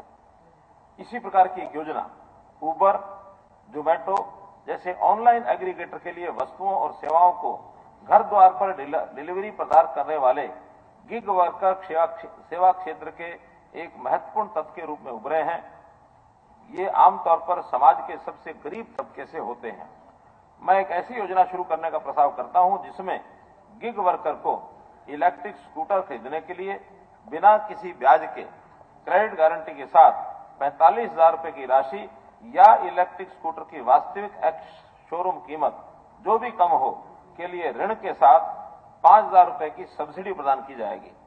इसके लिए गिग वर्कर का परिवार पहचान पत्र तथा ई श्रम पर पंजीकृत होना अनिवार्य है। वह ऐसे परिवारों से हो जिनकी वार्षिक आय 1,80,000 रुपए तक है। योजना का विवरण श्रम विभाग द्वारा अधिसूचित किया जाएगा। मैं वित्त वर्ष 24-25 के बजट में श्रम क्षेत्र के लिए 92.83 करोड़ रुपए आवंटित करने का प्रस्ताव करता हूं, जो चालू वर्ष के 86.71 करोड़ के संशोधित अनुमानों की तुलना में 7% की वृद्धि है। सैनिक अर्धसैनिक। हरियाणा रक्षा सेवाओं और केंद्रीय सशस्त्र बलों सीएपीएफ में अपना भारी योगदान देकर राष्ट्र सेवा में सभी राज्यों में अग्रणी है। सरकार रक्षा, पूर्व सैनिक और सीएपीएफ कर्मियों को उनकी सेवाओं और उनके द्वारा किए गए सर्वोच्च बलिदानों का सम्मान करते हुए उन्हें अनेक लाभ प्रदान करती है। मैं युद्ध में शहीद हुए सैनिकों के परिजनों के लिए दी जा रही 50 लाख रुपए की अनुग्रह राशि को बढ़ाकर 1 करोड़ रुपए करने का प्रस्ताव करता हूं। चाहे वे किसी भी रक्षक सेवा या केंद्रीय सशस्त्र पुलिस बल के हों, हरियाणा के वासी हों। सशस्त्र बलों में और अधिक अधिकारियों और जवानों की भागीदारी बढ़ाने के लिए मैं हरियाणा के निवासियों को रक्षा और अर्धसैनिक सेवाओं में सेवा के लिए तैयार करने हेतु राज्य में 3 AFPI अर्थात आर्म्ड फोर्स प्रिपरेटरी इंस्टीट्यूट सशस्त्र बल तैयारी संस्थान ये स्थापित करने का प्रस्ताव करता हूं। इस संस्थान में कक्षा 10 और स्नातक के बाद उम्मीदवारों को रक्षा और अर्धसैनिक सेवाओं में सेवा के लिए प्रतिस्पर्धी प्रक्रिया में शामिल होने के लिए तैयार किया जाएगा। मैं वित्त वर्ष 24-25 के बजट में सैनिक और अर्धसैनिक क्षेत्र के लिए 140 करोड़ रुपए का आवंटित करने का प्रस्ताव करता हूं, जो कि चालू वित्त वर्ष के 96.58 करोड़ रुपए के संशोधित अनुमानों की तुलना में 45.51% की वृद्धि है। इसी प्रकार स्वतंत्रता प्राप्त करने के लिए स्वतंत्रता सेनानियों द्वारा दिए गए बलिदानों का सम्मान करते हुए मैं उनका मासिक सम्मान भत्ता 25,000 रुपए से बढ़ाकर 40,000 रुपए करने का प्रस्ताव करता हूं। माननीय अध्यक्ष महोदय, नहीं, उनके परिवार के लोग भी हैं, अभी ऐसा नहीं है, भले खुद अब जितने भी हैं उनके सम्मान से, उनको आज के समय के हिसाब से ये ठीक है, स्वतंत्रता सेनानियों की संख्या तो मात्र 4 या 5 होगी, लेकिन उनके परिवार के लोग अभी सैकड़ों में हैं, जो आगे परिवार में उनको भी सहायता की आवश्यकता है। मुख्यमंत्री जी 1 मिनट। माननीय सदस्यगण, आज सदन में श्रीमती रेणु भाटिया, हरियाणा राज्य महिला आयोग के चेयरपर्सन अध्यक्ष दीर्घा में उपस्थित हैं। यह सदन उनका स्वागत करता है। ये संख्या जो आपने पूछी अभी 470 है स्वतंत्रता सेनानियों का, जो मैंने विषय बताया है। और ये जो लखपति दीदी में हमने जो अभी तक जितने मेंबर हैं ग्रामीण, वो जो समूह हमारे सेल्फ हेल्प ग्रुप, उसमें लगभग 1 लाख मेंबर पहले ही ऐसे हैं जो लखपति पहले से हैं। 2 लाख की वृद्धि और उसमें करनी है। नहीं, जो 1 लाख से कम है उनको 1 लाख रुपए तक बढ़ाने की योजना, यानी कुल मिला के वो 3 लाख महीने ऐसी हो जाएंगे जो लखपति हो जाएंगे, उनकी आय को बढ़ा करके। माननीय अध्यक्ष महोदय, स्वास्थ्य लाभ पहुंचाने, इकोलॉजी में सुधार और पक्षियों अन्य जीवों को भोजन तथा आश्रय प्रदान करने में मियावाकी पद्धति यानी सघन वृक्षारोपण अपनी प्रभावशीलता के लिए दुनिया भर में मान्यता प्राप्त कर चुका है। यह उन शहरी क्षेत्रों में विशेष रूप से लाभदायी है जहां प्रदूषण का स्तर अधिक है। मैं स्वदेशी बहुउद्देशीय पौधों की प्रजातियों पर बल देते हुए शहरी क्षेत्रों में मियावाकी वृक्षारोपण पद्धति को अपनाने का प्रस्ताव करता हूं। प्रारंभ में प्रत्येक जिला सघन वृक्षारोपण के लिए न्यूनतम 2.5 एकड़ भूमि आवंटित करेगा। वित्त वर्ष 24-25 के बजट में पर्यावरण एवं वन क्षेत्र के लिए 654 करोड़ रुपए की राशि आवंटित करने का प्रस्ताव करता हूं, जो चालू वित्त वर्ष 471 करोड़ रुपए की संशोधित अनुमानों की तुलना में 38.67% की वृद्धि है। विकसित बुनियादी सुविधाओं और बेहतर कनेक्टिविटी, कुशल जनशक्ति और गुणवत्तापूर्ण शिक्षा सुविधाओं से युक्त हरियाणा को सदैव एक औद्योगिक पावर हाउस माना गया है। माननीय अध्यक्ष महोदय, बायोटेक्नोलॉजी क्षेत्र, जैव प्रौद्योगिकी क्षेत्र भारत में सबसे तेजी से विकसित क्षेत्रों में से एक है। जैव प्रौद्योगिकी इकोसिस्टम में अनुसंधान और विकास केंद्र, कुशल जनशक्ति की उपलब्धता, उद्योगों के लिए प्रोत्साहन और क्लस्टर्ड सामान्य बुनियादी ढांचे शामिल हैं। हरियाणा की भारत में जैव प्रौद्योगिकी पावर हाउस के रूप में उभरने की क्षमता है। मैं बायोटेक्नोलॉजी क्षेत्र में उद्योगपतियों के साथ व्यापक विचार विमर्श के बाद अगले 6 महीनों में एक बायोटेक्नोलॉजी प्रोत्साहन नीति को अधिसूचित करने का प्रस्ताव करता हूं, जो जैव प्रौद्योगिकी क्षेत्र में निवेश और नवाचार को आकर्षित करने के लिए एक महत्वपूर्ण उपकरण ये हो सकता है। भारत वैश्विक E30 अभियान का समर्थन करता है, जिसका लक्ष्य 2030 तक कम से कम 30% नए इलेक्ट्रिक वाहनों की बिक्री करना है। इसको ध्यान में रखते हुए हरियाणा इलेक्ट्रिक वाहन नीति 2022 शुरू की गई है। अब तक 12 योजनाओं को इस नीति के तहत अधिसूचित किया गया है। हाल ही में ड्रोन टेक्नोलॉजी के एक आधुनिक उद्योग के रूप में उभर रही है। कई क्षेत्रों में इसके उपयोग की पहचान की गई है। सरकार का मानना है कि ड्रोन निर्माण और ड्रोन आधारित इमेजिंग सेवाओं में हरियाणा को अग्रणी भूमिका निभानी चाहिए। मैं हरियाणा में ड्रोन निर्माण को बढ़ावा देने के लिए 10 करोड़ रुपए का स्टार्टअप फंड स्थापित करने का प्रस्ताव करता हूं। फंड का विवरण उद्योग एवं वाणिज्य विभाग द्वारा अलग से अधिसूचित किया जाएगा। वर्ष 2024-25 के बजट में उद्योग क्षेत्र के लिए 922 करोड़ रुपए आवंटित करने का प्रस्ताव करता हूं, जो चालू वित्त वर्ष 793 करोड़ रुपए के संशोधित अनुमानों की तुलना में 16.27% की वृद्धि है। गुणवत्ता आश्वासन प्राधिकरण। माननीय अध्यक्ष महोदय, ये सत्य है कि ढांचागत परियोजनाओं को क्रियान्वित करते समय गुणवत्ता एक महत्वपूर्ण तत्व है। इसलिए सरकार ने इंजीनियरिंग कार्यों में गुणवत्ता लाने के लिए मानदंडों और मानकों की स्थापना, अधिसूचना, गुणवत्ता परीक्षण प्रयोगशालाओं और केंद्रों की मान्यता के लिए गुणवत्ता आश्वासन प्राधिकरण की स्थापना की है, क्वालिटी एश्योरेंस अथॉरिटी। यह प्राधिकरण गुणवत्ता आश्वासन उपायों पर प्रशिक्षण प्रदान करने के अलावा कठोर गुणवत्ता जांच सुनिश्चित करने के लिए गुणवत्ता की लेखा परीक्षा, लेखा परीक्षकों को सूचीबद्ध करना और मानक संचालक प्रक्रियाओं को परिभाषित करने का कार्य करेगा। सड़कें। माननीय अध्यक्ष महोदय, वर्ष 2022-23 के बजट अभिभाषण के दौरान मैंने घोषणा की थी कि लोक निर्माण विभाग के बजट की 50% राशि का उपयोग सड़कों के रखरखाव के लिए किया जाएगा। मुझे ये बताते हुए खुशी हो रही है कि हम सड़कों के रखरखाव और मरम्मत पर बजट की 64% राशि का उपयोग करने में सफल रहे हैं। वर्ष 2023-24 के दौरान 216 किलोमीटर लंबी नई सड़कों का निर्माण किया गया और 3057 किलोमीटर लंबी सड़कों का सुधार किया गया है।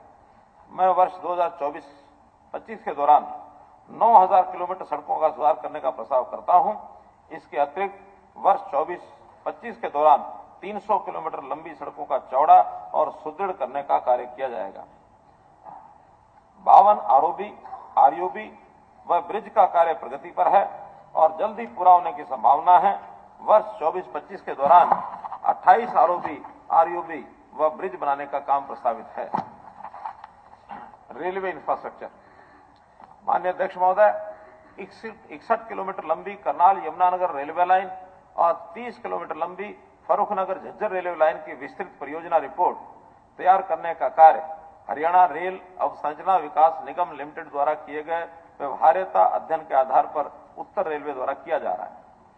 सरकार ने शहरी क्षेत्रों में यातायात की आवाजाही को सुगम बनाने के लिए कई ऊपरगामी पुलों के निर्माण की बजाय एलिवेटेड रेलवे ट्रैक की अवधारणा अपनाई है। इसके तहत एक परियोजना रोहतक शहर में चालू हो चुकी है। कुरुक्षेत्र एलिवेटेड ट्रैक वर्ष 24-25 में चालू होने की संभावना है। कैथल और बहादुरगढ़ में भी एलिवेटेड ट्रैक बनाने के लिए व्यवहार्यता अध्ययन किया जा रहा है। हरियाणा ऑर्बिटल रेल कॉरिडोर की आधारशिला अक्टूबर 2022 में केंद्रीय गृह मंत्री श्री अमित शाह जी द्वारा रखी गई थी। मुझे बताते हुए खुशी हो रही है कि हरियाणा ऑर्बिटल रेल कॉरिडोर की पाटली मानेसर लाइन वर्ष 2024-25 में चालू होने की संभावना है। मैं वित्त वर्ष 24-25 के बजट में सड़कों, राजमार्गों और रेलवे क्षेत्रों को 5,504 करोड़ रुपए आवंटित करने का प्रस्ताव करता हूं। Public health. माननीय अध्यक्ष महोदय, मुझे आपके पास मिल जाएंगी किताबें, देख लेना। मुझे माननीय सदन को यह बताते हुए खुशी हो रही है कि हरियाणा ने वर्ष 2022 में जल जीवन मिशन के तहत सभी ग्रामीण घरों में नल से जल पहुंचाने के लिए कनेक्शन प्रदान करने का लक्ष्य पहले ही हासिल कर लिया है। हरियाणा ग्रामीण क्षेत्रों में उत्तम गुणवत्ता के मानकों के अनुरूप प्रति व्यक्ति प्रतिदिन 55 लीटर और शहरी अर्धशहरी क्षेत्रों में प्रति व्यक्ति प्रतिदिन 135 लीटर पानी की नियमित आपूर्ति सुनिश्चित करने का कार्य में लगी हुई है। महाग्राम योजना के तहत 12 गांवों में सीवरेज सुविधा प्रदान करने का काम पूरा हो चुका है। 31 मार्च 24 तक 10 और गांवों में सीवरेज सुविधा चालू होने की संभावना है। शेष सभी 119 गांवों में भी वर्ष 2027 तक चरणबद्ध तरीके से काम चालू होने की संभावना है। 85 शहरों में 100 किलोमीटर नई सीवर लाइनें बिछाने के लक्ष्य के विरुद्ध जनवरी 2024 तक 75 किलोमीटर सीवर लाइनें बिछाई जा चुकी हैं और शेष काम इस वित्त वर्ष में पूरा होने की संभावना है। मैं वर्ष 24-25 में 100 किलोमीटर नई सीवरेज लाइन बिछाने के लक्ष्य का प्रस्ताव करता हूं। अमृत 2 के तहत सितंबर 2023 में 48 पेयजल आपूर्ति परियोजनाएं और 9 सीवरेज परियोजनाओं को प्रशासनिक मंजूरी दी गई है। इन 57 परियोजनाओं में से 22 परियोजनाओं का कार्य आवंटित किया गया है, जिनमें 18 जल आपूर्ति योजनाएं शामिल हैं। इसके अलावा 15 परियोजनाओं के लिए निविदाएं जारी कर दी गई हैं, जिनमें 10 जल आपूर्ति योजनाएं शामिल हैं। अमृत 2 के तहत भारत सरकार ने घोषणा की है कि एनर्जी एफिशिएंट मोटर पंपों की स्थापना के लिए राज्य सरकारों को प्रोत्साहन प्रदान किया जाएगा। सरकार ने ऊर्जा दक्षता के लिए अमृत 2 के तहत सभी नई परियोजनाओं के लिए ऊर्जा दक्ष मोटर पंप स्थापित करने और केंद्र सरकार द्वारा प्रस्तावित प्रोत्साहन आधारित सुधारों को अपनाने का प्रस्ताव किया है। शहरी क्षेत्रों में tubewell, water works, sewerage treatment plant में स्थापित सभी पंपों को 3 स्टार रेटिंग ऊर्जा दक्ष पंपों में बदला जाएगा। सरकार ने बिजली संयंत्रों, उद्योगों, सिंचाई और नगर पालिकाओं द्वारा गैर पीने योग्य उद्देश्य के लिए उपचारिक अपशिष्ट जल का पुनः उपयोग करने की नीति अपनाई है, रीयूज ऑफ वाटर। अब तक 199 मिलियन लीटर प्रतिदिन उपचारिक अपशिष्ट जल का उपयोग गैर पीने के उद्देश्यों के लिए किया जा रहा है। उम्मीद की जाती है कि दिसंबर 2025 तक 900 MLD से अधिक उपचारिक अपशिष्ट जल का पुनः उपयोग किया जाएगा और दिसंबर 28 तक सभी सीवरेज के मलजल का उपचार किया जाएगा तथा गैर पीने के उद्देश्यों के लिए उपयोग किया जाएगा। बहुमूल्य पानी के पुनः उपयोग से मीठे पानी की बचत होगी। सरकार ने उपचारित अपशिष्ट जल के उपयोग के लिए टैरिफ अधिसूचित किया है और कुछ उपयोगकर्ताओं के लिए हरियाणा जल संसाधन प्राधिकरण द्वारा इसका उपयोग अनिवार्य कर दिया गया है। मैं वित्त वर्ष 24-25 के बजट में पब्लिक हेल्थ के लिए 4,787 करोड़ रुपए आवंटित करने का प्रस्ताव करता हूं। सिंचाई,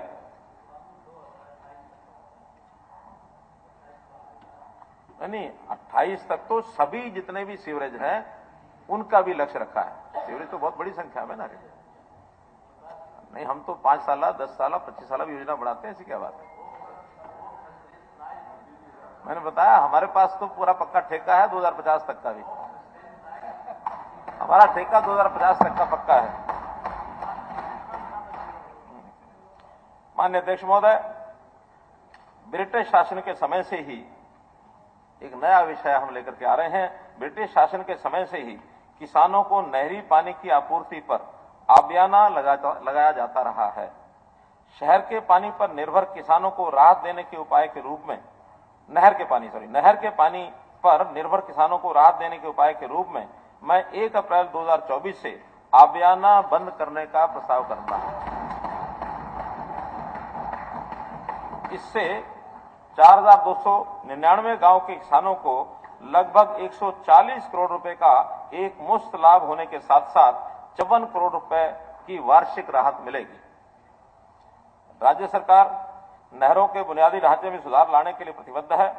वर्ष 23-24 के दौरान JLN feeder Hansi branch, Balsamand sub branch, Loharu distributary, Narnaul branch, Kural distributary, Diwana distributary, new Suwani feeder, Sherpur distributary जैसे प्रमुख चैनलों का सुधार सफलतापूर्वक किया गया है।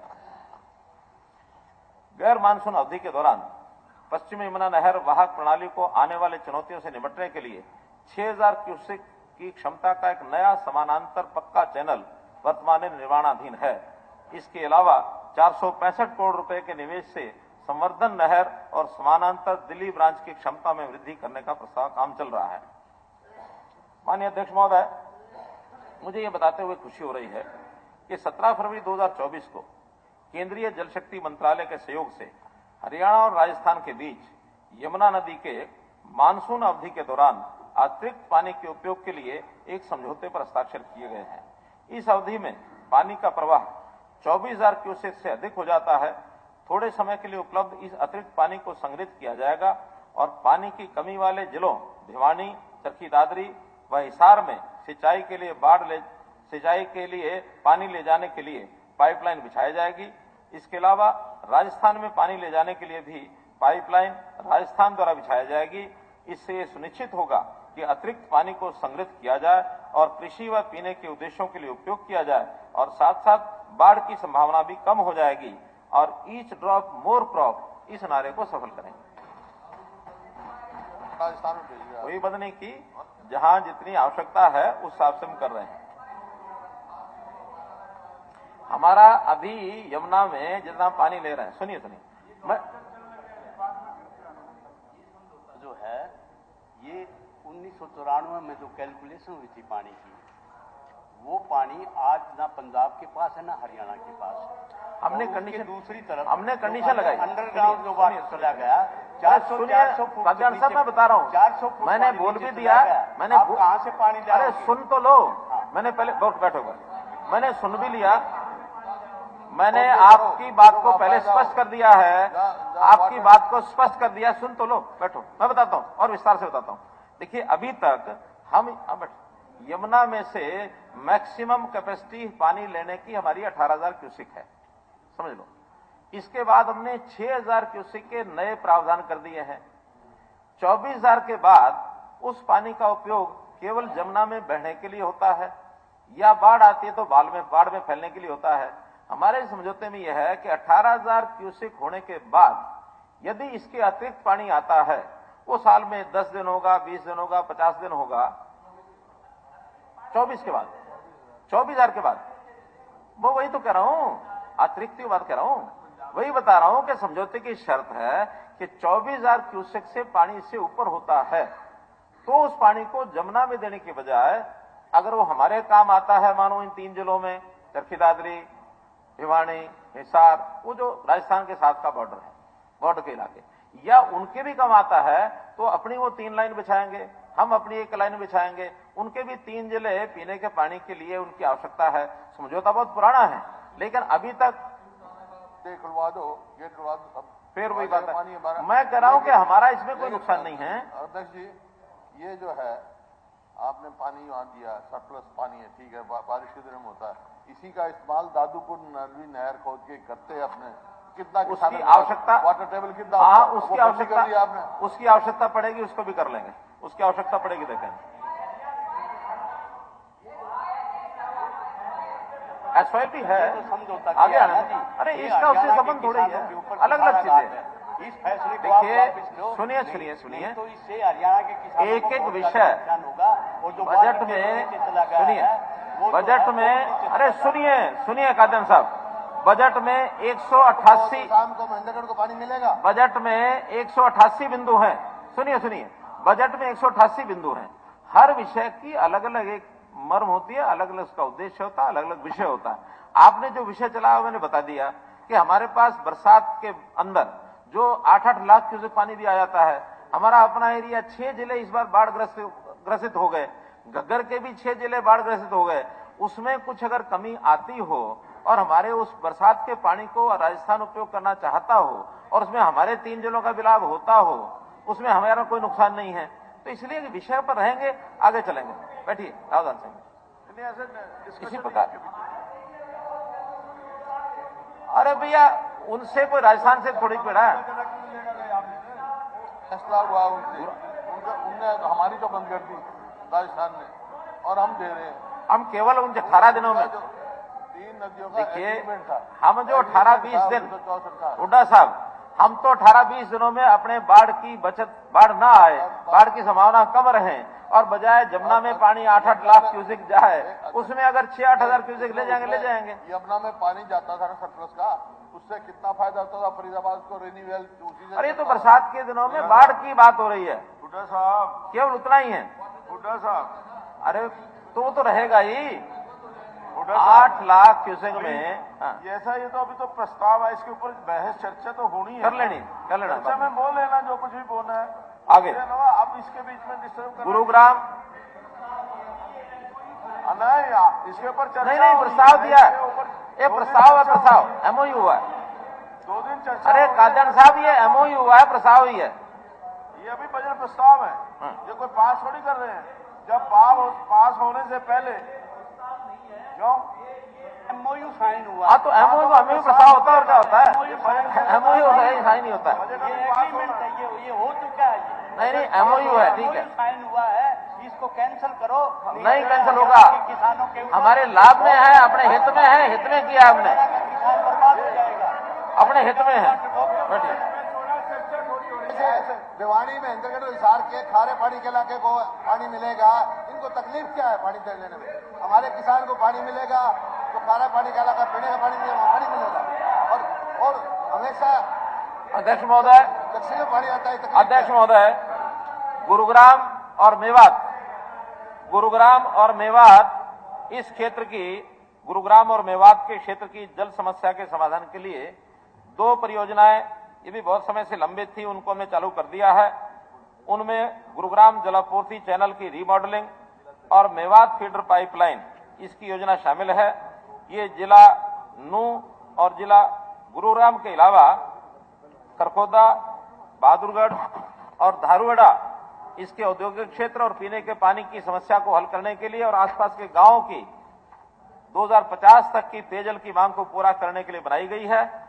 इनकी मौजूदा क्षमता 175 क्यूसेक से बढ़ाकर 686 क्यूसेक की जाएगी। इन 2 परियोजनाओं पर 3028 करोड़ रुपए खर्च होने का अनुमान है तथा ये कार्य अगस्त 2024 तक शुरू होने की संभावना है। अरे बन गया, डीपीआर बन गई, डीपीआर बन गई, टेंडर हो गया, टेंडर हो रहा है, इसका टेंडर हो रहा है।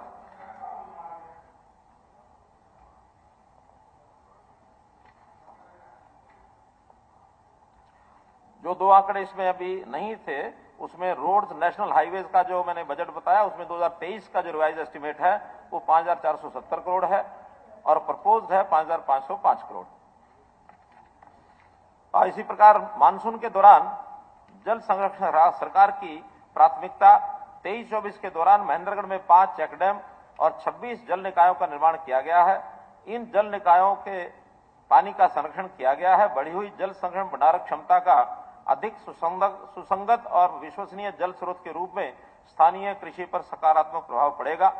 यमुना नदी और इसकी सहायक नदियों पर अपस्ट्रीम भंडारण बांधों को पूरा करना हमारी सरकार की सर्वोच्च प्राथमिकता है। वर्ष 23-24 के दौरान सरकार ने रेणुका और लखवार व्यासी बांध के लिए राज्य के हिस्से के रूप में 173 करोड़ रुपए जमा करवा दिए हैं। गत 3 वर्षों में 769 अमृत सरोवर तालाबों सहित 1745 तालाबों का पुनरुद्धार किया गया है। वर्ष 24-25 में 2494 तालाबों के सुधार और नवीनीकरण और जीर्णोद्धार का प्रस्ताव करता हूं। सरकार रावी ब्यास नदी प्रणाली के पानी में हरियाणा के वैध हिस्से का उपयोग करने के लिए एसवाइएल नहर के निर्माण के लिए प्रतिबद्ध है। एसवाइएल के निर्माण के लंबे समय से लंबित मामले में समाधान के लिए पंजाब और केंद्रीय जल शक्ति मंत्रालय के साथ कई बैठकें हो चुकी हैं। इस प्रतिबद्धता को दोहराने के लिए वर्ष 24-25 के लिए 100 करोड़ रुपए के फ्रीव्याय को जारी रखने का प्रस्ताव करता हूं। वर्ष 24-25 के बजट में सिंचाई और जल संसाधन क्षेत्र के लिए 6,247 करोड़ रुपए आवंटित करने का प्रस्ताव, चालू वर्ष के 4,772 करोड़ रुपए के संशोधित अनुमान की तुलना में 30.9% की वृद्धि है। ऊर्जा, माननीय अध्यक्ष महोदय, सरकार सभी के लिए विशेष रूप से ग्रामीण क्षेत्रों में 24 घंटे बिजली उपलब्ध कराने के लिए प्रतिबद्ध है। मेरा गांव जगमग गांव योजना के तहत 5,805 गांवों को 24 घंटे बिजली की आपूर्ति की जा रही है। गत वर्ष मैंने घोषणा की थी कि वर्ष 2023-24 में यमुनानगर में 800 मेगावाट के थर्मल प्लांट का निर्माण किया जाएगा। मुझे बताते हुए खुशी हो रही है कि 6,900 करोड़ रुपए की लागत से इसके निर्माण का टेंडर हाल ही में भारत हैवी इलेक्ट्रिकल लिमिटेड यानी भेल को दिया गया है। उड़ीसा में स्थापित होने वाले प्रस्तावित पिटहेड थर्मल पावर प्लांट से 800 मेगावाट बिजली की खरीद के लिए हरियाणा पावर खरीद केंद्र द्वारा केंद्रीय सार्वजनिक उपक्रम महानदी बेसन पावर लिमिटेड के साथ समझौता ज्ञापन पर हस्ताक्षर किए गए हैं। बहरहाल राज्य में वर्तमान में बिजली की पर्याप्त उपलब्धता है। भविष्य में बिजली की मांग में अपेक्षित वृद्धि के दृष्टिगत इन पहलों से बिजली की आवश्यकता को पूरा किया जाएगा। बिजली वितरण कंपनियों द्वारा उन उपभोक्ताओं पर मासिक न्यूनतम शुल्क यानी जिसको एमएमसी कहते हैं लगाया जाता है जहां उनकी खपत एक सीमा से कम है। टैरिफ श्रेणी 1 जहां मासिक खपत 200 यूनिट तक है में 2 किलोवाट तक मासिक न्यूनतम शुल्क 115 रुपए प्रति किलोवाट है।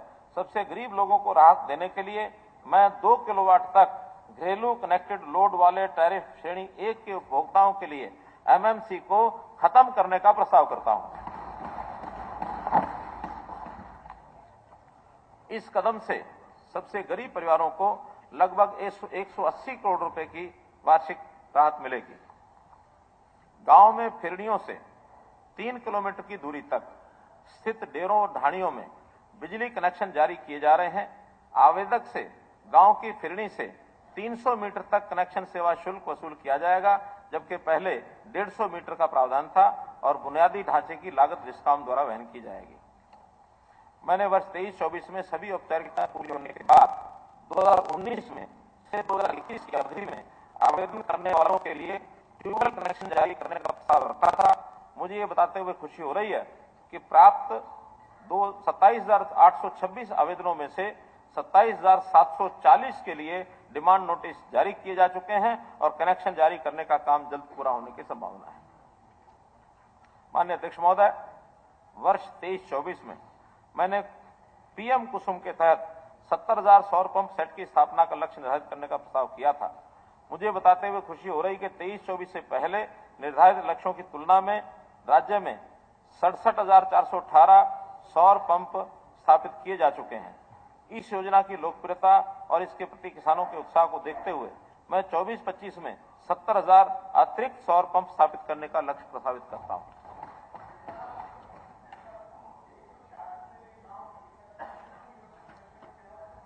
नहीं किया जाना चाहिए, वसूल किया जाएगा। सर एक बार थोड़ा बाद में स्पष्ट कर लेंगे। 24-25 के बजट में ऊर्जा क्षेत्र के लिए 7,061 करोड़ रुपए आवंटित करने का प्रस्ताव करता हूं। परिवहन, अरे परसेंटेज का थारे टाइम 7200 करोड़ रुपए तो सब्सिडी जाती थी, हमने घटा के 6200 कर दी। ये पैसा तो सारा सब्सिडी पे ज्यादा जाता है, इसमें बजट को डिपार्टमेंट का बहुत बड़ा बजट नहीं होता है। वो तो इंक्रीज क्या, अगर सब्सिडी कम होगी तो डिक्रीज ही होगा, और हम तो चाहते हैं सब्सिडी और कम हो जाए और ये बजट और कम हो जाए। इस बजट के बढ़ाने का तो कोई अर्थ ही नहीं है ना। माननीय अध्यक्ष महोदय, मैंने पिछले वर्ष घोषणा की थी कि सरकार 9 शहरों में इलेक्ट्रिक बसों पर आधारित सिटी बस सेवा शुरू करेगी। मुझे बताते हुए खुशी हो रही है कि हरियाणा सिटी बस सेवा निगम लिमिटेड के माध्यम से हाल ही में पानीपत और यमुनानगर में एसी इलेक्ट्रिक बस सेवा शुरू हो चुकी है और करनाल व पंचकुला में मार्च 2024 के मध्य में शुरू हो जाएगी। शेष 5 शहरों में जून 2024 तक सिटी बस सेवाएं शुरू होने की संभावना है। इसके लिए कुल 450 एसी इलेक्ट्रिक बसों का संचालन किया जाएगा। लोगों की सुविधा और जीवन यापन को सुगम करने के लिए गांव में 100 नए बस क्यू शेल्टर बनाए जाएंगे। यात्रियों की सुविधा के लिए राज्य के सभी प्रमुख बस अड्डों में यात्रियों की सुविधाओं, विशेषकर पेयजल और शौचालय ब्लॉकों का आधुनिकीकरण किया जाएगा। वर्ष 24-25 में हरियाणा रोडवेज के बेड़े को बढ़ाने के लिए सरकार की 261 करोड़ रुपए की लागत से 500 स्टैंडर्ड डीजल और 150 HVAC बसें खरीदने की योजना है। इसके अलावा सरकार द्वारा किलोमीटर स्कीम के तहत संचालित बसों की संख्या भी बढ़ाई जाएगी। आम जनता की सुविधा के लिए लंबे अंतर्राज्यीय मार्गों पर स्लीपर बस सेवाएं भी शुरू करने का प्रस्ताव है। ई रिक्शा विशेष रूप से एनसीआर में डीजल रिक्शा की तुलना में कम लागत वाला परिवहन विकल्प है। राजधानी राष्ट्रीय क्षेत्र में वायु प्रदूषण की बढ़ती चिंता और ई रिक्शा मालिकों की मांग पर मैं ई रिक्शा के लिए वार्षिक शुल्क की बजाय एक ही बार वन टाइम शुल्क लगाने का प्रस्ताव करता हूं। इस संबंध में परिवहन विभाग द्वारा अलग से अधिसूचना जारी की जाएगी। सरकार गैर परिवहन वाहनों के लिए अधिमान्य पंजीकरण नंबरों की ई नीलामी की प्रणाली अपनाने की प्रक्रिया में है। मुझे उम्मीद है कि मार्च 2024 तक ई नीलामी प्रक्रिया लागू हो जाएगी। इससे सरकार के राजस्व में वृद्धि होने के साथ साथ नंबरों का आवंटन भी पारदर्शी आधार पर हो सकेगा। मैंने अपनी निजी गाड़ियों के जिनके नंबर 1 थे वो सारे छोड़ करके जनरल 4 अंकों के नंबर ले लिए हैं, इसलिए 1 नंबर छोड़ करके उनको नीलामी करके और पैसा राज्य के स्रोत में आए, ये मैंने शुरू कर दिया। नागरिक उड्डयन, माननीय अध्यक्ष महोदय, सरकार ने राज्य में नागरिक उड्डयन उद्योग के विकास के लिए कई पहल की है। हिसार में इंटीग्रेटेड एविएशन हब का विकास हवाई अड्डा बुनियादी ढांचा परियोजनाओं में से सबसे महत्वपूर्ण पहल है। ये परियोजना इस समय अंतिम चरण में है और वर्ष 24-25 के शुरुआत में उड़ान शुरू होने की संभावना है। गुरुग्राम में हेली हब शुरू करने का प्रस्ताव है। 8 जिलों नामता, जींद, झज्जर, कैथल, पलवल, यमुनानगर, रोहतक, कुरुक्षेत्र और सोनीपत में स्थायी हेलीपैड के निर्माण के लिए व्यवहार्यता अध्ययन किया जा रहा है। मैं नूंह, यमुनानगर और रोहतक जिलों में उचित स्थानों पर नई हवाई पट्टियां विकसित करने का प्रस्ताव करता हूं। अरे नूंह वालों ताली बजा दो तो, बिल्कुल चुप बैठे। चलो, ई भूमि के माध्यम से भूमि की पहचान और उसकी खरीद की प्रक्रिया वर्ष 2024-25 में शुरू कर दी जाएगी। वित्त वर्ष 24-25 के बजट में परिवहन नागरिक उड्डयन क्षेत्र के लिए 3,993 करोड़ रुपए आवंटित करने का प्रस्ताव रखता हूं, जो कि चालू वित्त वर्ष के 3,286 करोड़ रुपए की तुलना में 21.51% की वृद्धि है। पर्यटन, मुझे बताते हुए खुशी हो रही है अध्यक्ष महोदय कि हरियाणा में पहले आधुनिक प्रौद्योगिकी आधारित अनुभव केंद्र यानी ज्योति सर अनुभव केंद्र का उद्घाटन 16 फरवरी 2024 को माननीय प्रधानमंत्री जी द्वारा किया गया था। यह केंद्र 240 करोड़ रुपए की लागत से 17 एकड़ से अधिक क्षेत्र में बनाया गया है। विश्व के सबसे बड़े शून्य उत्सर्जन संग्रहालयों में से ये एक होगा। मैंने घोषणा की थी कि राज्य सरकार भारत सरकार के साथ साझेदारी में गुरुग्राम और नूंह जिलों में 10,000 एकड़ भूमि पर अरावली सफारी पार्क स्थापित करेगी। मुझे बताते हुए खुशी हो रही है कि परियोजना डिजाइन के लिए अनुबंध किया जा चुका है और केंद्रीय चिड़ियाघर प्राधिकरण को प्रस्तुत करने के लिए डीपीआर तैयार की जा रही है। इसका कार्य वित्त वर्ष 2024-25 के अंत में शुरू होने की संभावना है।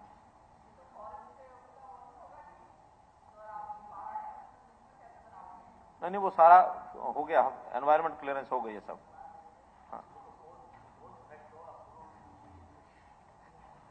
जो अप्रूवल हो गई है, वहां एक जंगल सफारी बनेगा। अब हमने आम खाने हैं, गुठली थोड़ी गिरनी है।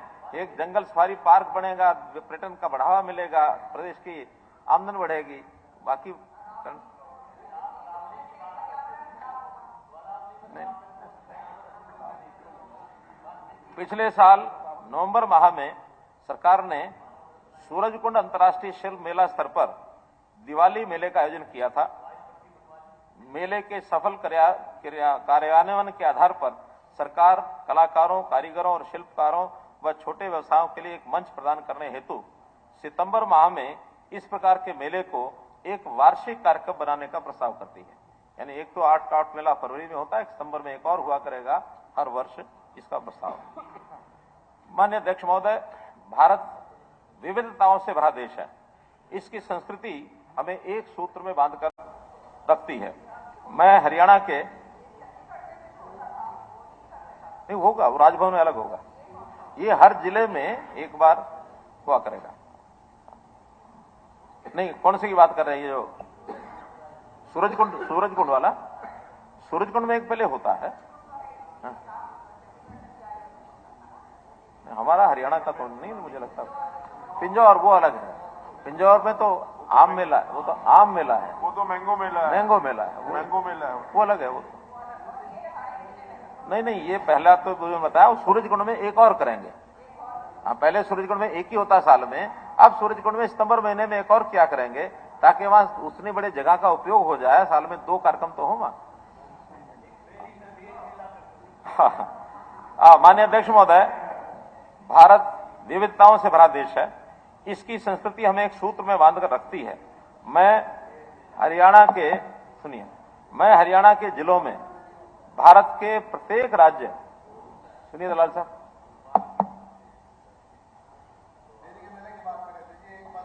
आपस में नहीं आप अध्यक्ष जी, चलिए। अरे मैं एक अच्छी बात पढ़ने के लिए चुप करा रहा था आपको। अरे सुनो, माननीय अध्यक्ष महोदय, बाद में करेंगे। 26 को चर्चा करेंगे। माननीय अध्यक्ष महोदय, 26 को बात करेंगे। चर्चा में प्रस्ताव कर देना। आप 26 को देना प्रस्ताव, 26 को। अब थोड़ी जुड़ सकता है। माननीय अध्यक्ष महोदय, भारत भारत विविधताओं से भरा देश है। इसकी संस्कृति हमें एक सूत्र में बांधकर रखती है। मैं हरियाणा के जिलों में भारत के प्रत्येक राज्य की कला, शिल्प, भोजन और संस्कृति का प्रदर्शित करने के लिए उस राज्य की स्थापना तिथि के आसपास एक भारत श्रेष्ठ भारत के तहत एक राज्य दिवस के रूप में आयोजन करने का प्रस्ताव करता हूं, ताकि हरियाणा के लोग भारत की विविधता को आत्मसात कर सकें। और इसी अनुसार हरियाणा का अपना राज्य दिवस, इसको भी अन्य प्रांतों में 1 नवंबर को उनके कार्यक्रम करने की भी एक प्रस्तावना इसके अंतर्गत आएगी, ताकि एक भारत श्रेष्ठ भारत कार्यक्रम को हम आगे बढ़ा सकें। हरियाणा में कई ऐसे ऐतिहासिक स्मारक हैं जो हमारे इतिहास और विरासत का हिस्सा है। भावी पीढ़ियों के लिए इन्हें संरक्षित और सुरक्षित करने की जरूरत है। संरक्षित स्थलों और स्मारकों के उचित संरक्षण और रखरखाव सुनिश्चित करने के लिए मैं वित्त वर्ष 2024-25 में 100 करोड़ रुपए का प्रावधान करता हूं। अग्रोहा की पुरातात्विक खोजों और भारत की प्राचीन सभ्यताओं व विरासत को प्रदर्शित करने के लिए अग्रोहा में एक संग्रहालय और व्याख्या केंद्र की स्थापना की जाएगी। ऐसा एक MOU केंद्र सरकार के साथ हम कर रहे हैं। पर्यटन और विरासत क्षेत्र के लिए 242 करोड़ रुपए आवंटित करने का 2024-25 के लिए मैं प्रस्ताव करता हूं, जो चालू वित्त वर्ष के 165 करोड़ रुपए के संशोधित अनुमानों की तुलना में 46.59% की वृद्धि है। राजस्व। माननीय अध्यक्ष महोदय, जनवरी 2024 तक 6000 से अधिक गांव का ड्रोन आधारित मैपिंग सर्वेक्षण पूरा हो चुका है। उम्मीद है वित्त वर्ष 2024-25 में बड़े पैमाने पर मैपिंग प्रोजेक्ट पूरा हो जाएगा। बलपूर्वक भूमि अधिग्रहण प्रक्रिया किसानों में असंतोष का कारण रही है। ई-भूमि पोर्टल के माध्यम से भूमि की स्वैच्छिक खरीद की नीति और लैंड पूलिंग और भूमि भागीदारी नीतियों की अधिसूचना से किसानों को विकास प्रक्रिया में भागीदार माना जा रहा है। सरकार की मंशा ई भूमि पर राजस्व और आपदा प्रबंधन विभाग द्वारा भूमि की खरीद के माध्यम से 10,000 एकड़ का भूमि बैंक बनाने का भी मैं प्रस्ताव करता हूं। माननीय अध्यक्ष महोदय, मुझे ये बताते हुए खुशी हो रही है कि अपराध और आपराधिक ट्रेनिंग नेटवर्क अर्थात CCTNSS के कार्यान्वयन के संबंध में हरियाणा पुलिस को सभी प्रमुख राज्य पुलिस बलों में प्रथम रैंक से सम्मानित किया गया है। हरियाणा पुलिस पूरे साल डिजिटल प्लेटफॉर्म पर सक्रिय रही है।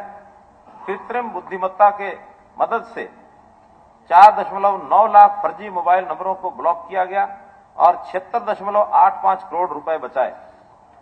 हरियाणा सरकार प्रदेश में महिलाओं की सुरक्षा और भलाई के लिए प्रतिबद्ध है। दूर दराज के क्षेत्रों में रहने वाली महिलाओं को आवश्यकता पड़ने पर तत्काल पुलिस सहायता प्रदान करने के लिए राज्य में 239 महिला हेल्प डेस्क स्थापित किए गए हैं। मैं वर्ष 2024-25 में 150 और महिला हेल्प डेस्क स्थापित करने का प्रस्ताव करता हूं। वर्तमान कार्यों को मजबूत करने और अवैध खनन, नहर के पानी की चोरी, बिजली की चोरी, अवैध या नकली शराब की बिक्री जैसे गैर कानूनी गतिविधियों पर अंकुश लगाने के लिए एक व्यापक संस्थागत तंत्र को लागू करने के लिए पिछले साल हरियाणा राज्य परिवर्तन ब्यूरो की स्थापना की गई है। हरियाणा एनफोर्समेंट ब्यूरो कानून तोड़ने वालों के खिलाफ प्रभावी कार्रवाई करने में खनन और भूविज्ञान, आबकारी एवं कराधान, सिंचाई एवं जल संसाधन, परिवहन, नगर ग्राम आयोजन विभागों द्वारा तथा शहरी स्थानीय निकाय और हरियाणा बिजली निगमों की सहायता के लिए हर जिले में एनफोर्समेंट पुलिस स्टेशन ये स्थापित किया जा रहा है। सड़क सुरक्षा विषय की गंभीरता को ध्यान में रखते हुए हरियाणा सरकार ने Haryana highway petrol for road safety नामक एक नया प्रभाग स्थापित किया है।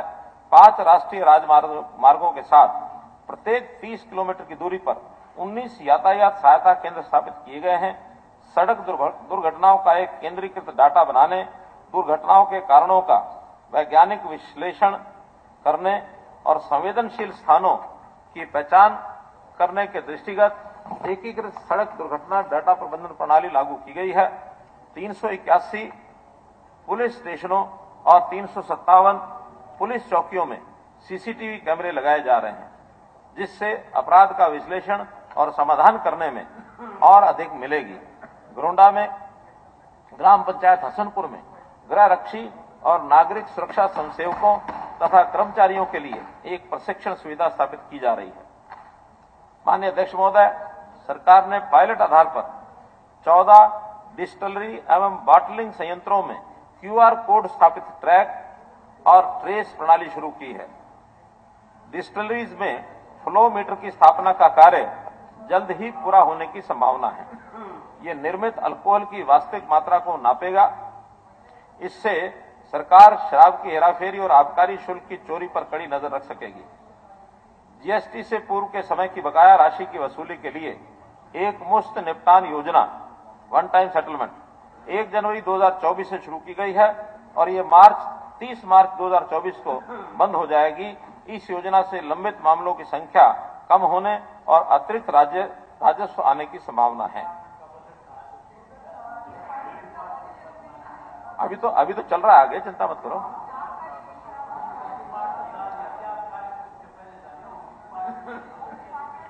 ये सारा इकट्ठा ग्रुप है। अरे ये ग्रुप इकट्ठा है, ग्रुप है। सरकार का राज्य में नए स्टार्टअप करदाताओं की सुविधा के लिए वर्ष 2024-25 में गुरुग्राम में एक स्टार्टअप सुविधा सेल शुरू करने का प्रस्ताव है। ये सुविधा उन स्टार्टअप करदाताओं के लिए है जिन्होंने अपने व्यापारिक प्रतिष्ठान शुरू कर दिए हैं या शुरू करने का इरादा रखते हैं। इस सुविधा से उन्हें GST से संबंधित मामले जैसा कि पंजीकरण, रिटर्न दाखिल करने में मदद और कर अनुकूल उपायों के बारे में जानकारी मिलेगी। सरकार का MSME क्षेत्र की सुविधा प्रदान करने के उद्देश्य से पंचकुला में एक MSME GST सुविधा प्रकोष्ठ शुरू करने का भी प्रस्ताव है। माननीय अध्यक्ष महोदय, राज्य में खनन क्षेत्र में सुधार लाने के लिए डिजिटलाइजेशन का उपयोग करने के दृष्टिकोण को जारी रखते हुए वर्ष 2023-24 में ई-नीलामी पोर्टल के माध्यम से प्रतिस्पर्धी बोली प्रक्रिया द्वारा 20 खदानें आवंटित की गई हैं। मैंने घोषणा की थी कि वर्ष 2023-24 के दौरान एक नया संशोधित ई-रवन्ना पोर्टल चालू किया जाएगा। मुझे बताते हुए खुशी हो रही है कि पुराने ई-रवन्ना सिस्टम के स्थान पर दिसंबर 23 में हरियाणा खान और भू विज्ञान सूचना प्रणाली पोर्टल नामक एक नया पोर्टल चालू कर दिया गया है। वे ब्रिज को पोर्टल पर मैप किया गया है और सिस्टम स्वचालित रूप से लोड किए गए वाहन के वजन के साथ वास्तविक समय में खनिज से भरे वाहनों की आवाजाही को कैप्चर करता है। इससे खनिजों के अवैध खनन और परिवहन पर अंकुश लगाने में मदद मिलेगी। माननीय अध्यक्ष महोदय, ये गर्व की बात है कि निरंतर 3 वर्षों से गणतंत्र दिवस परेड के लिए हरियाणा राज्य की झांकी का चयन किया जा रहा है। मुझे ये बताते हुए भी खुशी हो रही है कि हरियाणा ने आजादी का अमृत महोत्सव के आयोजन में तीसरा स्थान हासिल किया है और इसे राष्ट्रीय पुरस्कार से नवाजा गया है।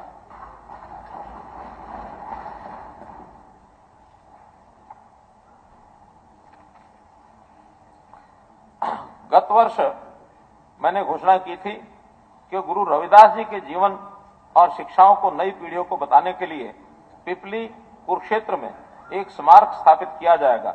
मुझे ये बताते हुए खुशी हो रही है कि पिपली में गुरु रविदास स्मारक के लिए HSP के द्वारा 5 एकड़ भूमि की पहचान कर ली गई है और स्मारक का डिजाइन विशेषज्ञों व हितधारकों के परामर्श से HSP द्वारा तैयार किया जा रहा है। इसी प्रकार सिखों के गौरवशाली इतिहास, संघर्ष और देश व मानव मात्र के लिए सिख धर्म के योगदान को नई पीढ़ियों को बताने के लिए एक सिख संग्रहालय का प्रस्ताव किया था। इस प्रस्तावित सिख संग्रहालय के निर्माण के लिए हरियाणा शहरी विकास प्राधिकरण द्वारा पीपली में जमीन देने की घोषणा करता हूं। हरियाणा तीर्थ यात्रा योजना दिसंबर 2023 में शुरू की गई थी ताकि वरिष्ठ नागरिकों को अयोध्या, पटना साहिब, अजमेर शरीफ, वाराणसी, अमृतसर, उज्जैन, कटरा और नांदेड़ जैसे महत्वपूर्ण स्थलों की तीर्थ यात्रा पर जाने का अवसर मिल सके। इस योजना के तहत 1,80,000 रुपए तक वार्षिक पारिवारिक आय वाले परिवार का वरिष्ठ नागरिक इन तीर्थ स्थलों की मुफ्त यात्रा के लिए पात्र होगा। पंजीकरण प्रक्रिया शुरू हो गई है। अयोध्या के तीर्थ यात्रियों का पहला समूह मार्च के पहले सप्ताह में रवाना होगा। मुझे उम्मीद है कि इसके बाद तीर्थ यात्रियों के समूह हर सप्ताह एक तीर्थ स्थल पर यात्रा करने की योजना का लाभ उठा सकेंगे। सरकार ने मीडिया कर्मियों के कल्याण के लिए कई कदम उठाए हैं। गत वर्ष मीडिया कर्मियों की पेंशन 10,000 रुपये से बढ़ाकर 15,000 रुपये प्रतिमाह कर दी गई है। वर्तमान में 193 मीडिया कर्मी मासिक पेंशन का लाभ उठा रहे हैं। सरकार ने मीडिया कर्मियों का बीमा कवरेज 5 लाख रुपए से बढ़ाकर 10 लाख रुपए कर दिया है, जिसका पूरा प्रीमियम सरकार भरती है। माननीय अध्यक्ष महोदय, गुड गवर्नेंस और सुशासन इस सरकार का मार्गदर्शक सिद्धांत है। इस प्रयास के केंद्र में प्रौद्योगिकी आधारित अनूठा कार्यक्रम परिवार पहचान पत्र है। परिवार पहचान पत्र का मुख्य उद्देश्य बगैर दस्तावेज और मानव हस्तक्षेप के प्रदेश के नागरिकों को घर द्वार पर सेवाएं प्रदान करना है। परिवार पहचान पत्र पोर्टल पर अब तक 71.6 लाख परिवारों के 2.85 करोड़ सदस्यों ने अपना पंजीकरण कराया है। डेटा सत्यापन का काम भी लगभग पूरा हो चुका है तथा सरकार द्वारा प्रदान की जाने वाली सभी महत्वपूर्ण योजनाओं और सेवाओं को अब परिवार पहचान पत्र से जोड़ दिया गया है। कुछ वर्ष पहले शुरू की गई सुशासन की पहल अब ऐसे चरण में है जहां नागरिकों के जीवन में सुगमता के साथ साथ ठोस लाभ दिखाई देने लगे हैं। आगामी वर्ष में परिवार पहचान पत्र के तहत कुछ ऐसी पहल की जाएगी ताकि अगले चरण में सरलता से प्रवेश किया जा सके। इसका वर्जन 2 ये शुरू किया जाएगा। सभी सरकारी पोर्टलों और सेवाओं को एकल विंडो पोर्टल प्रदान करने के उद्देश्य से वर्ष 2023 में संशोधित जन सहायक मोबाइल ऐप शुरू किया गया था। मुझे उम्मीद है कि सरकार द्वारा पेश किए गए विविध ऑनलाइन पोर्टल्स और डिजिटल सेवाओं तक पहुंचने के लिए नागरिकों द्वारा जन सहायक ऐप का व्यापक रूप से उपयोग किया जाएगा। एक आंकड़े बीच में कुछ रह गए थे। एक्साइज टैक्सेशन 2023-24 में ये 383 करोड़ रुपया था, जो बढ़ाकर 2024 में प्रपोज किया गया है 582 करोड़ रुपया, जो 51.95% की वृद्धि है। इसी प्रकार एक्साइज टैक्सेशन में 383 करोड़ रुपए का बजट था 383, और अभी 24-25 में 582 करोड़ रुपया ये प्रस्तावित किया गया है। गृह के लिए भी आ जाएगा, अभी देखो बैठे बैठे आएगा, मेरे बोलते बोलते आएगा। गृह नहीं लिखा होगा यार, कई बार इतना एक रात पहले पूरा किया जाता है, कुछ आंकड़ा रह गया तो आएगा, ऐसा नहीं कि नहीं आएगा, क्योंकि बजट तो 8 किताबें इतनी बड़ी बड़ी हैं, उसमें से भाषण निकाल के करना पड़ता है। आएगा। देखिए, भाषण जो है वो मेन आइटम नहीं होता। भाषण एक कंजम्पशन अपने सबके लिए। असल में तो जो बजट का डॉक्यूमेंट है, ऑथेंटिक डॉक्यूमेंट, वो बजट की प्रति। हाँ ठीक। अरे बाद में करेंगे, मैं जाओ ना, अभी कोई बहस थोड़ी हो रही है। नहीं बहस थोड़ी हो रही है। हाँ? अभी खुलेंगे, बाद में खुलेंगे। ये बजट इस भाषण के बाद आएगा सारा, ये बजट स्पीच के बाद आता है, कभी नहीं पहले बात खुलेंगी, इसके बाद कोई नहीं देता है। पहले कभी नहीं आती, लोकसभा में नहीं आती। अरे नहीं आएगी, स्पीच आती है, फिर उसके बाद स्पीच के बाद खुलेंगी, पहले नहीं खुलेंगी। सुनिए,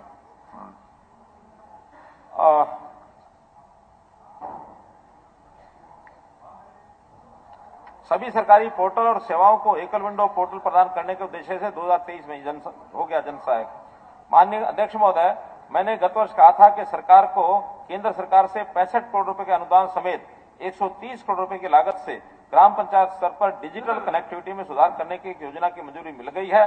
बताते हुए खुशी हो रही है कि योजना का कार्यान्वयन शुरू हो गया है और ग्राम पंचायत स्तर पर ग्राम सचिवालयों, सरकारी स्कूलों, स्वास्थ्य केंद्रों और अन्य स्थानों पर 7,079 ऑप्टिकल फाइबर कनेक्शन दिए गए हैं। योजना के पूरे होने पर ग्राम पंचायत स्तर पर 62,000 से अधिक साइबर ऑप्टिक कनेक्शन उपलब्ध कराए जाएंगे। राज्य सरकार ने ब्लॉक स्तर पर सरकारी कार्यालयों में बढ़ती कनेक्टिविटी आवश्यकताओं को पूरा करने के लिए बैंडविड्थ के उन्नयन के अलावा हरियाणा राज्य डेटा सेंटर के पुनरुद्धार और स्टेट वाइड एरिया नेटवर्क को बढ़ाने की योजना बनाई है। इन कार्यों के टेंडर जारी कर दिए गए हैं और इन कार्यों पर 300 करोड़ रुपए लागत आने की संभावना है। अध्यक्ष महोदय, जब समस्या आती है तो करना पड़ता है उसमें। अध्यक्ष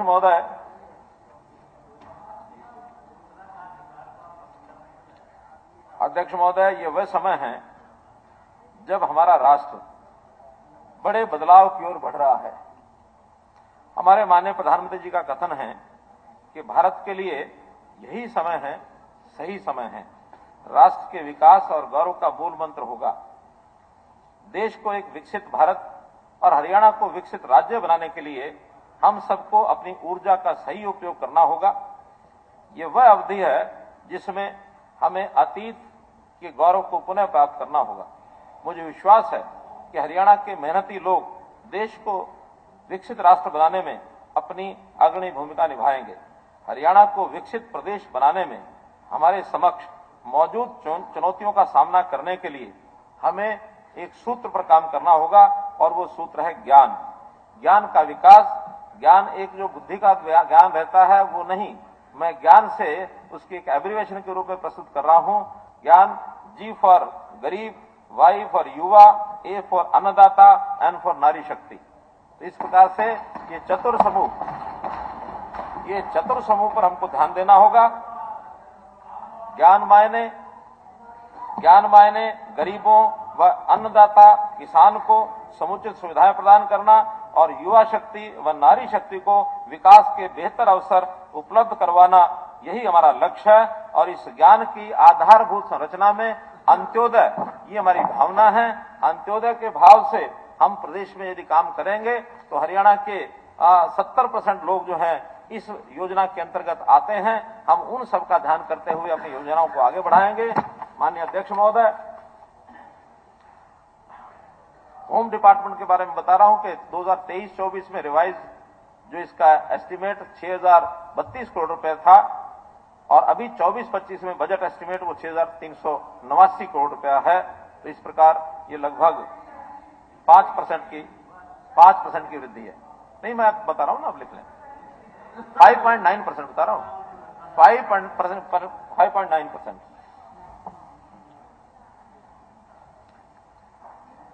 मुझे अध्यक्ष महोदय मैं निवेदन करूं, इसमें जो 38 पेज पे 136 जो पैरा है जी, ये काजियान साहब मुझे समझ में आता है इसके ऊपर 2 दिन चर्चा होनी है। सोमवार को करेंगे ना, बात सारी चर्चा होनी है, उसमें आप सारी चीजें सोमवार को चर्चा करेंगे। इस समय बीच में आज सोमवार को चर्चा करेंगे। बजट प्रस्तुति के टाइम बीच में डिस्टर्ब नहीं करते। आप सोमवार को चर्चा करना ना। स्पीक कर रहे हैं, आपको तो पता होना चाहिए कि ये 2 दिन तक मैं क्या कहता हूँ, आप सोमवार चर्चा को उठा कर होगी, लेना, कितना उसमें करना। आप पॉइंट आउट कर सकते हैं। आज नहीं कराना, सोमवार को कराना। आज को जो पैरा आपको बताया जा रहा है उसको आप ध्यान करो। आप सोमवार को बताना, जितना जोड़ना जितना घटाना सब छूट मिलेगी। माननीय अध्यक्ष महोदय, अमृत काल का यह बजट हमें उज्जवल भविष्य की ओर ले जाता है। मैंने बजट प्रस्ताव में फिजूल खर्ची की प्रवृत्ति का विरोध किया है, क्योंकि राजकोषीय जिम्मेवारियां और अनुशासन ये सुनिश्चित करने के लिए आवश्यक है कि हम अपने भविष्य पर अनावश्यक बोझ न डालें। मुझे आशा है कि ये सदन सरकार के दृष्टिकोण को समझते हुए सहयोग व समर्थन करेगा। मुझे यकीन है कि सदन में विचार विमर्श से बजट समृद्ध और मजबूत होगा। माननीय अध्यक्ष महोदय, मैं इन शब्दों के साथ वर्ष 2024-2025 के बजट प्रस्ताव को सदन के विचारार्थ और अनुमोदनार्थ प्रस्तुत करता हूं। जय हिंद, जय हरियाणा।